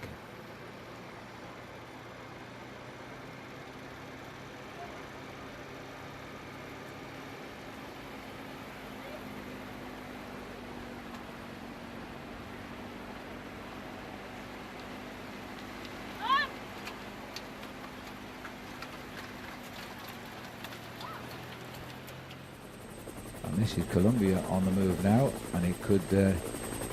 We've seen a lot of attacking from Patiño. I wonder if this is Valbuena who's made the move here.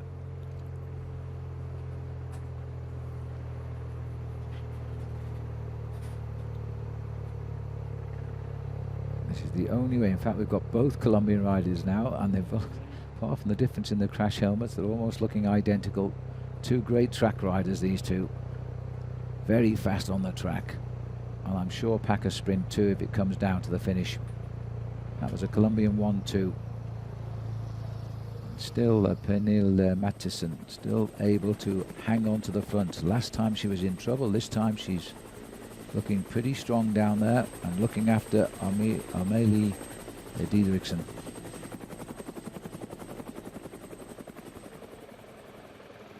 Well, the attacking by Wackerman has cost her. She's in trouble here.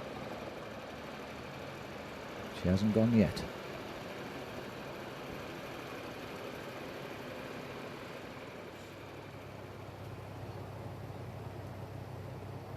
Alexandra Manley now right up alongside the two strong Danish women there.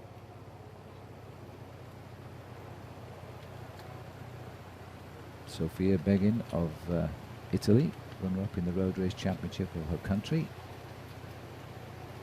These are the women looking for the title now. Vandenbroek there, number 37.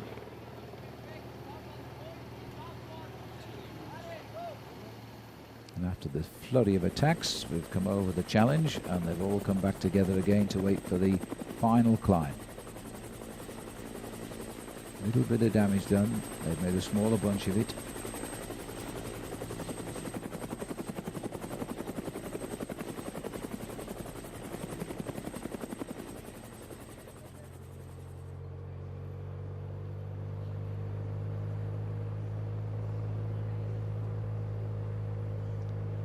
One or two of these women are going to feel very confident now, and not least the defending champions, second right of the two in red.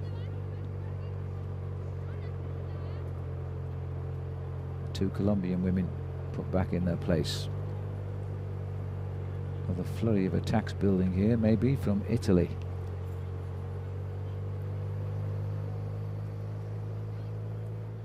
As they reposition themselves.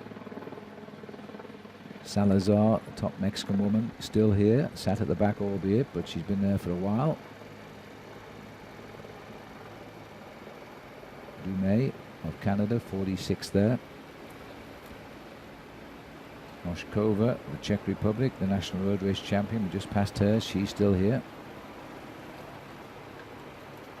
And Ryabova has been terrifically aggressive. Nearest camera there, number 27. Riding alongside Alexandra Manley.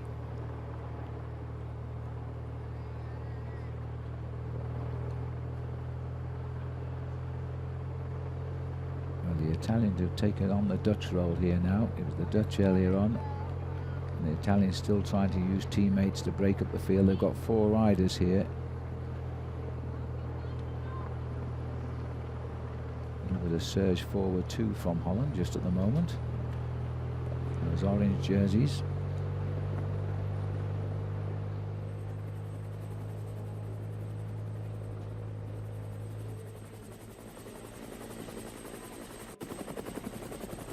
Just a little group of 30 or so riders now heading on the last climb towards the finish, heading to the last climb.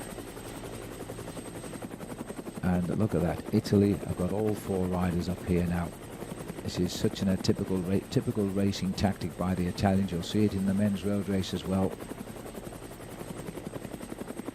Use their players to try and soften up the others, keep their top rider free, hopefully to finish it off for Italy. They always race as a team.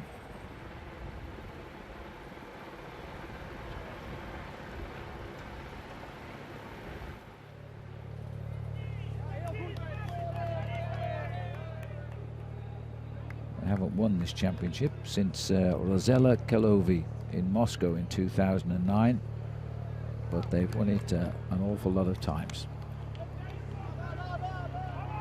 Just over 8 kilometers to go to the finish. This will be the last time on the climb.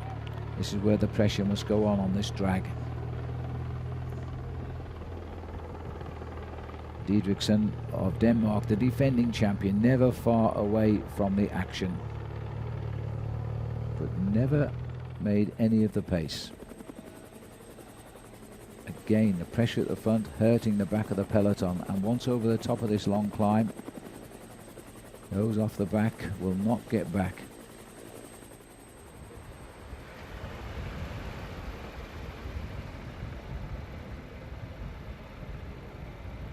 Snaking our way towards the dam for the last time. This is Kanstiber of Russia. And nice to see that Beth Haywood is still here for Great Britain as well. She's the British Road Race champion.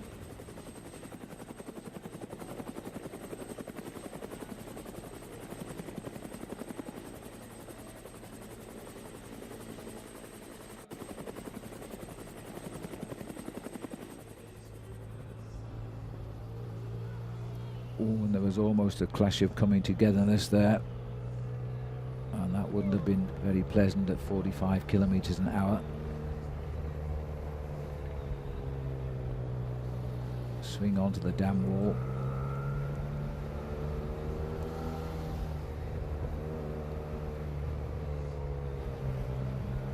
Well, this woman here certainly got herself a head of steam up to try and slip away, because she wants our motorbike out of the way. This is a definite move to try and break away just before we start the last climb.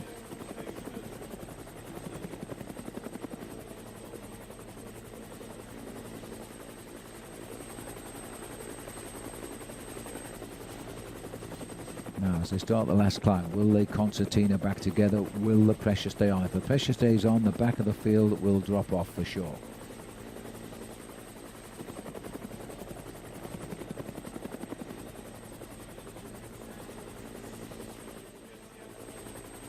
A little bit of a flashback, and that's why we had a rider overshoot.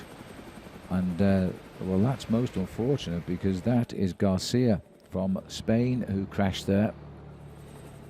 Spanish losing a rider. She was third in the national road race titles. She looked okay, and here she is now back on the bike, but a crucial moment to take the crash, because just ahead is the climb, not to mention the empty road.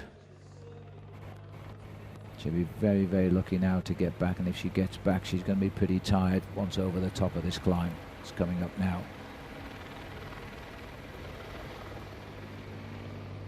Rocio del Alba Garcia.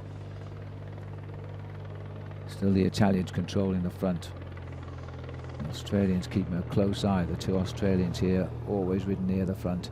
6 kilometers to go, and the last climb. 4 Italians here still in the race, all 4 of them.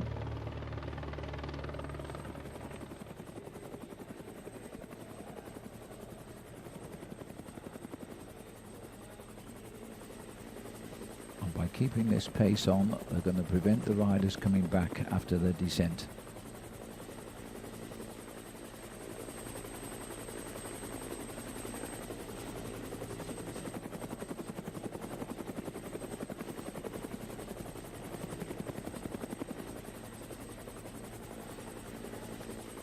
See the long steady drag it is here.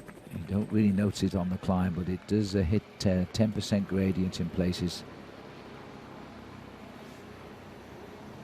Job done here for, I think it is Wackerman.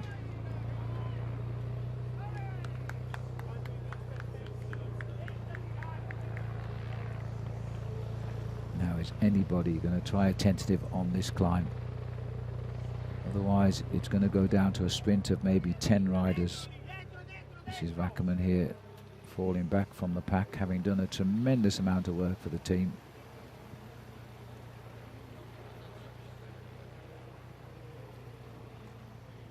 They've come in with a plan, just keeping one rider fresh. They've tried to break up the race. It looks as though she might even climb back up towards them here.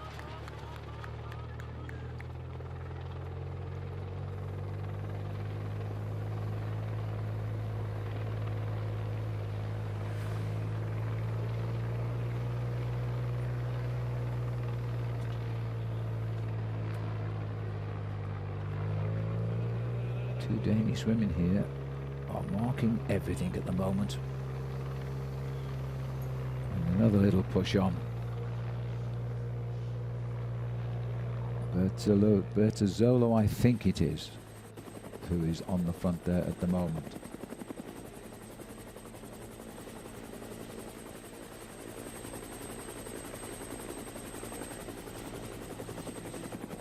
This is a very good push. You can see the difference in the abilities now at the back of the peloton there. Everybody is struggling to control things on this climb, and if these attacks keep coming from the Italians, being always followed, the big surprise to me is how Pernille Mathiesen still stays up. She's struggling now as we've got the three riders going clear. Bertazzolo is the one pushing for the pace, followed by Sofia Begin, who was runner-up to Bertazzolo in the Italian Championship, and the world champion defending. Didriksen also marking everything. She knows she can handle it in the sprint as well. But now a definite gap as the world champion here, and it's time to see the Australians try to move here because they've been caught. Bergin, Bertazzolo and Didriksen pushing on. This is going to be a desperate descent off the climb.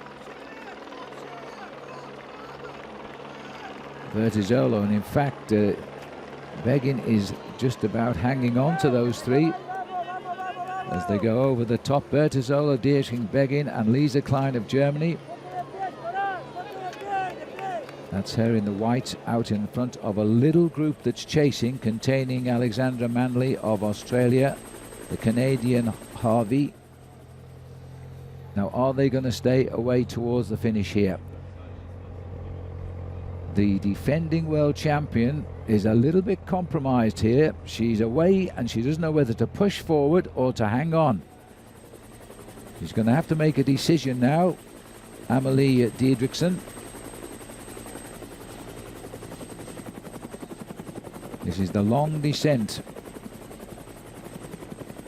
Keep the pressure on. They can get up to 70 kilometers an hour and hit 80 kilometers an hour down here. The world champion Didriksen looking for her second title. This was done by Lucy Garner of Great Britain at Copenhagen in 2011 and in Valkenburg in Holland in 2012.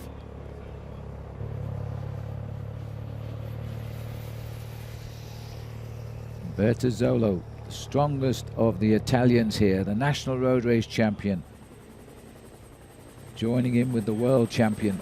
This was always the Italians' plan, to get her away on this last climb. They've attacked on the last two laps. The field is beginning to regroup a little bit at the front, and this hasn't gone yet, this break, at all. There's a big pack trying to chase them down. Bertazzolo keeping the pressure on. Didriksen always checking on who is coming back to this group, and she's taken the decision, I think, to wait.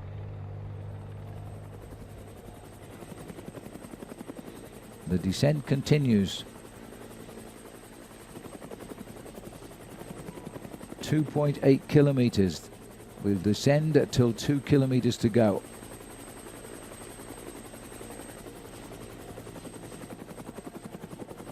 There's a lot of freewheeling going on in that pack, but remember, the junior cyclists, they do have restricted gears, and they really can't pedal down the hills on the smaller gears.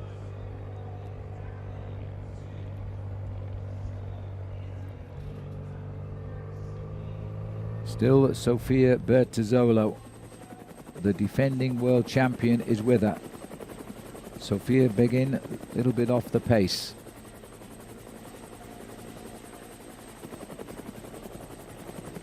Two kilometers to go. The group is reforming at the front. That's more or less the end of the drop as we race towards the inside of the roundabout and the 1 kilometer to go point.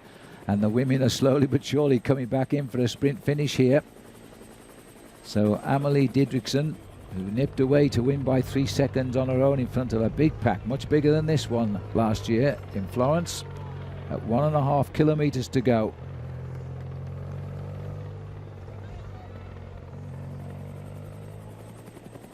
Still every chance of any one from about 15, 16 cyclists here could take this title now. It's all come together.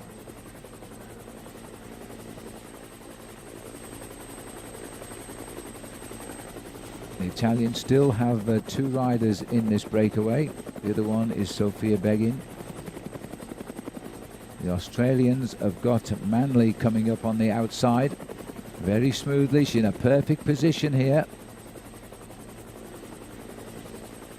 The world champion sits number 2 wheel at the moment. Is Janelle Cole of the USA. Looks around to see who is in the group. As they head up towards the finishing line now, is the world champion going to go 1 against 1 here? She's taking the back wheel of Bertazzolo. She's looking very, very strong indeed.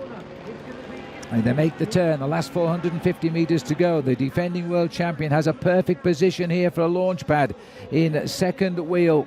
Bertazzolo makes the run towards the finish now. Begin of Italy also there. Manley of Australia in the center of the picture. Lisa Klein on the far right as they start to line up for the finish now. And it looks as though the defending champion is going to start the move.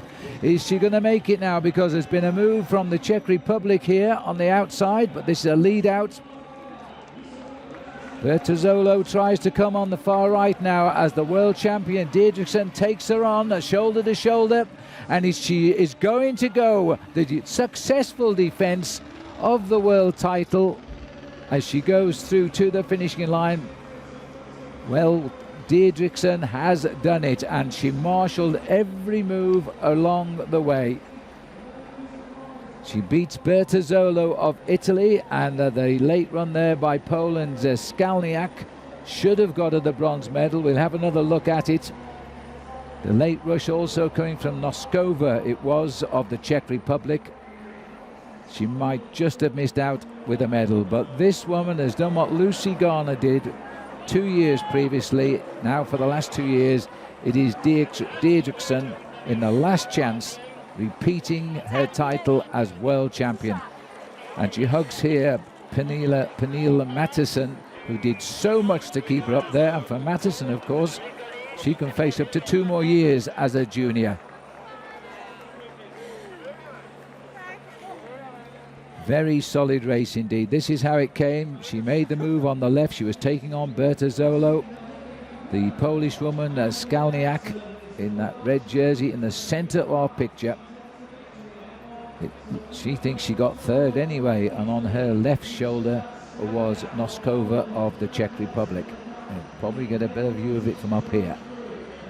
Polish rider making that run over Noskova, and yes, she did get third, and Noskova fourth, and it was the German Lisa Klein there in the white who has come home in fifth, and then we'll have to wait to see where they placed the rest. All gone down to the photo finish. Manley of Australia there, it looks to be around about 11th, 13th place for her on the far right.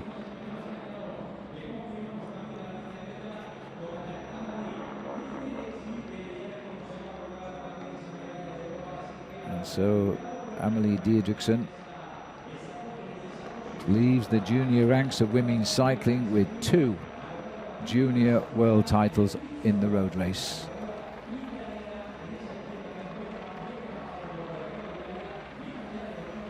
And also gives Denmark its first medal of these games. The second, actually. We had the silver in the time trial with her teammate Pernille Mathiesen, who is the one nearest camera there. Italy getting their second medal, a silver this time, of these World Championships, and Poland getting on the board with the first. We'll see if we can catch a word with her now as she goes into our little interview tent there.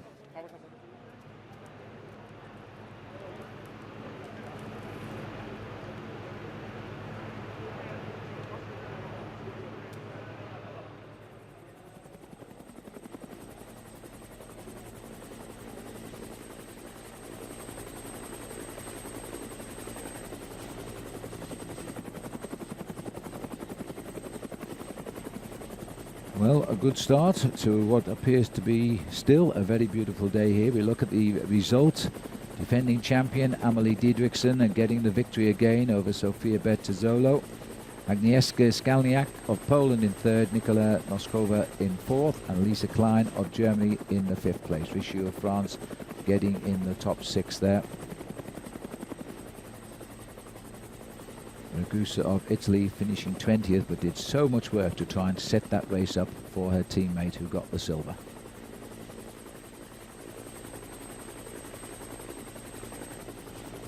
And Calderon, who crashed on the bridge, coming home just 15 seconds off in the end, so she did chase hard. 26th place for her.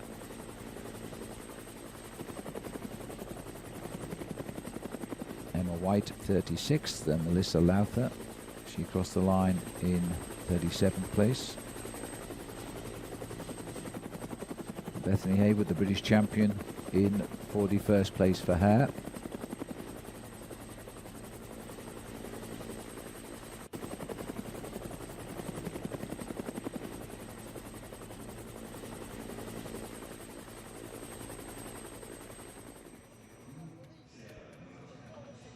Didrikson in the red, waiting for the moment, as it was Noskova there, who was looking to see where everybody was and then deciding that she should go for it.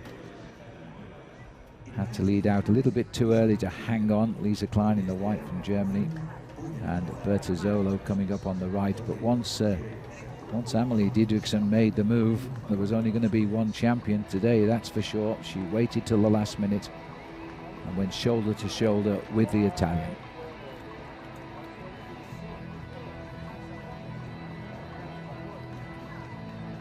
Try and catch a word with her now, I think.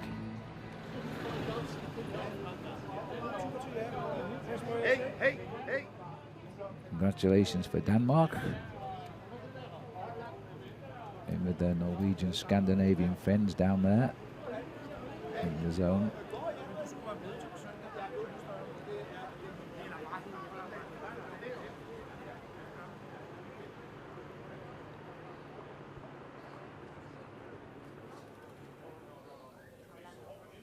Amelie, congratulations. You did a great performance today.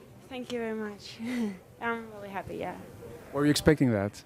Not really, no. I was expecting a lot of girls to keep an eye on me because I won last year, and yeah, I was really nervous before the race, but yeah. This title has the same flavor as last year's, or different? Yeah, I'm really happy. It's different from last year because this is a sprint and everybody knew me this time. But yeah, it's amazing. The fight was really difficult with the Italians. We saw Sofia just on the back of your wheels. Yeah, it was very close at the end, but I'm happy I managed. How was your course? I mean, the descent, the climbs, was it difficult? Yeah, it was difficult because on the descent there was a lot of speed, and it was just have to keep the wheel on the girl in front of you. But I think it was a very good course.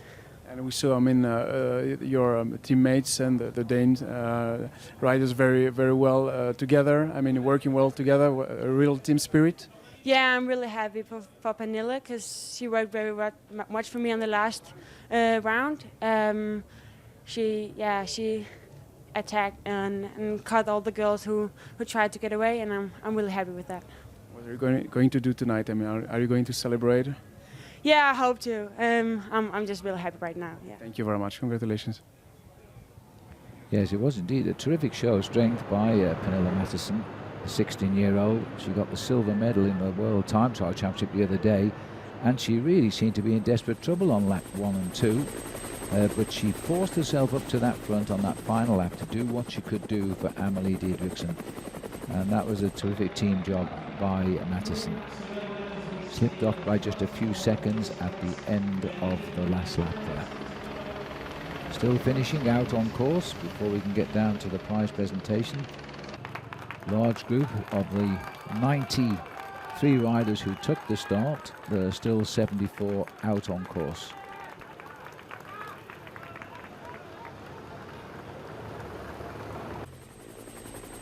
Just a look at the highlights of the day of racing when we get ready for the prize presentation.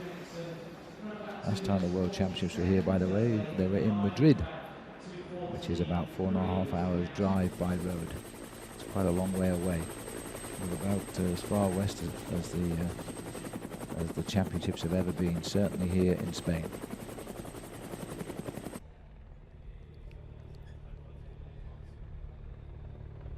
Plenty of moves came to string this ride out, but it was the first lap really that caused all the problems with 3 crashes, taking out some strong riders. But there with a lap to go, looked like there was going to be plenty of opportunity for quite a lot of riders. Emma White leading them through at the start of that last lap of the United States. Skalniak, who finished up amongst it, she was second through the line there. Macy Stewart did a lot of work out there, but lost control at the head of the race for Australia on this final lap and on the last ascent, where the pressure was really on to try and break it up. The 2 Colombian women really did ride aggressively. Valbuena attacking there.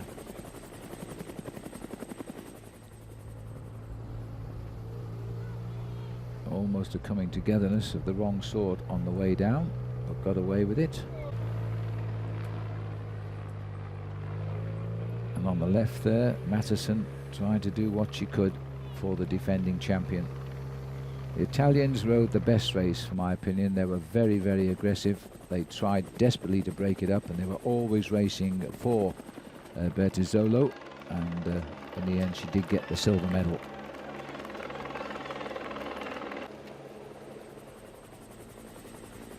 But Amelie Didriksen, watching every move, showed her strength by going forward in this group in the last 4 kilometers. A little bit undecided to push on or wait because the pack were not letting her go. And then it all came together at the finish. She kept enough in the bank for a good sprint finish. Wasn't quite the 3-second victory of the first year, but a win is very much a win for her. And she would find it much more difficult this time out, with the reputation of being the defending champion and wearing #1 on your back.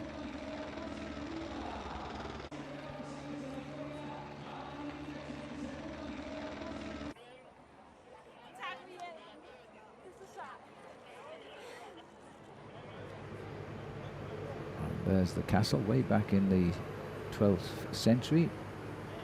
There's a big battle inside those doors, and they closed the inner doors and the outer doors, and in the little square courtyard there, which is about 20 meters square, they threw spears at them from the castle walls and killed the lot.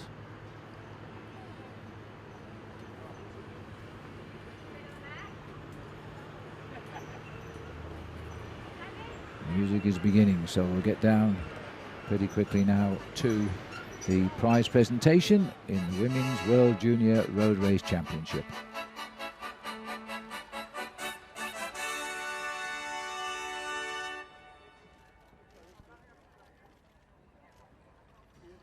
Ladies and gentlemen, may we have your attention for the awards ceremony of the Union Cycliste International Junior Women Individual Time Trial World Championships. Señoras y señores, les rogamos su atención para la ceremonia protocolaria de la Unión Ciclista Internacional en esta prueba del Mundial Linear Junior Femenina.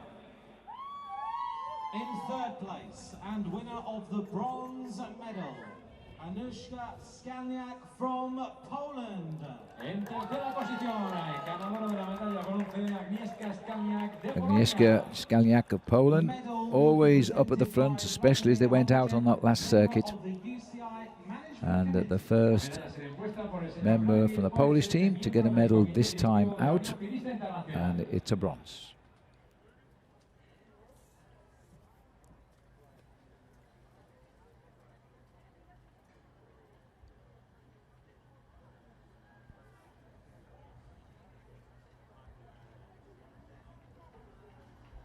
The flowers will be presented by Cristina Lopez, Environment Councilwoman for Ponferrada City Hall. Las flores serán entregadas por Cristina López en representación de la Concejalía del Medio Ambiente del Ayuntamiento de Ponferrada. And that's only Poland's second ever medal in the Junior Women's Championships, and it's a second bronze. Winner of the silver medal, Sofia Bertazzolo from Italy. En segunda posición, Nice cheer for the Italians. Strongest team in the race for sure. Rode to a set plan, and it almost worked out. with the silver medal of Sofia Bertizzolo being presented by the Czech Republic's Vladimir Holacek. The flowers will be presented by Cristina Lopez, Environment Councilwoman for Ponferrada City Hall. Las flores serán entregadas por Cristina López, en representación de la Concejalía de Medio Ambiente del Ayuntamiento de Ponferrada.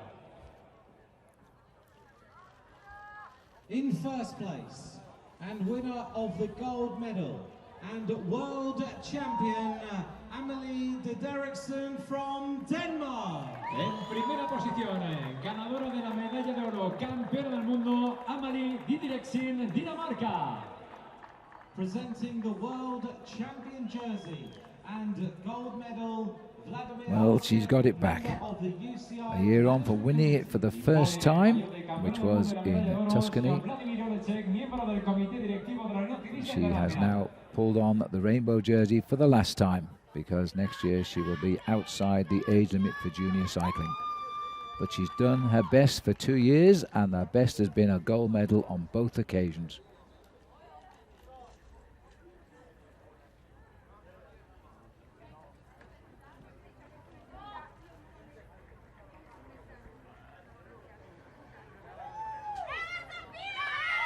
The flowers will be presented by Cristina Lopez, Environment Councilwoman for Ponferrada City Hall. Entrega las flores Cristina López, en representación de la Concejalía de Medio Ambiente del Ayuntamiento de Ponferrada.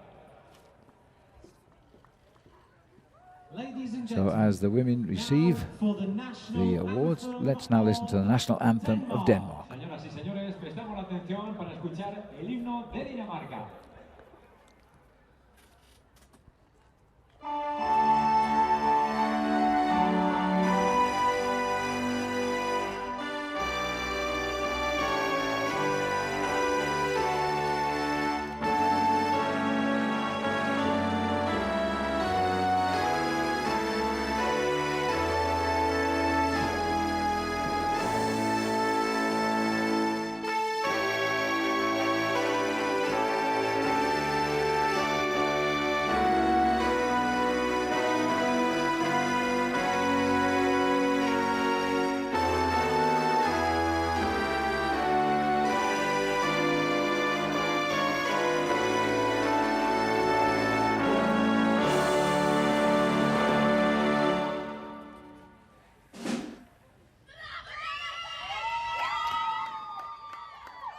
So as we look at the new world champion for the second year, Amelie Didriksen.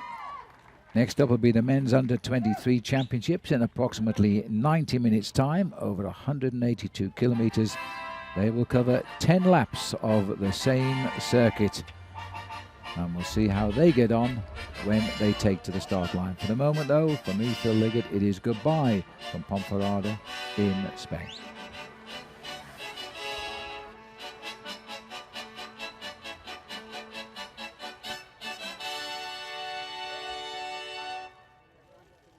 Ladies and gentlemen, please show your appreciation for our medalists today. Bronze medalist Agnieszka Szaniak from Poland. Silver medalist Sofia Bertazzolo from Italy.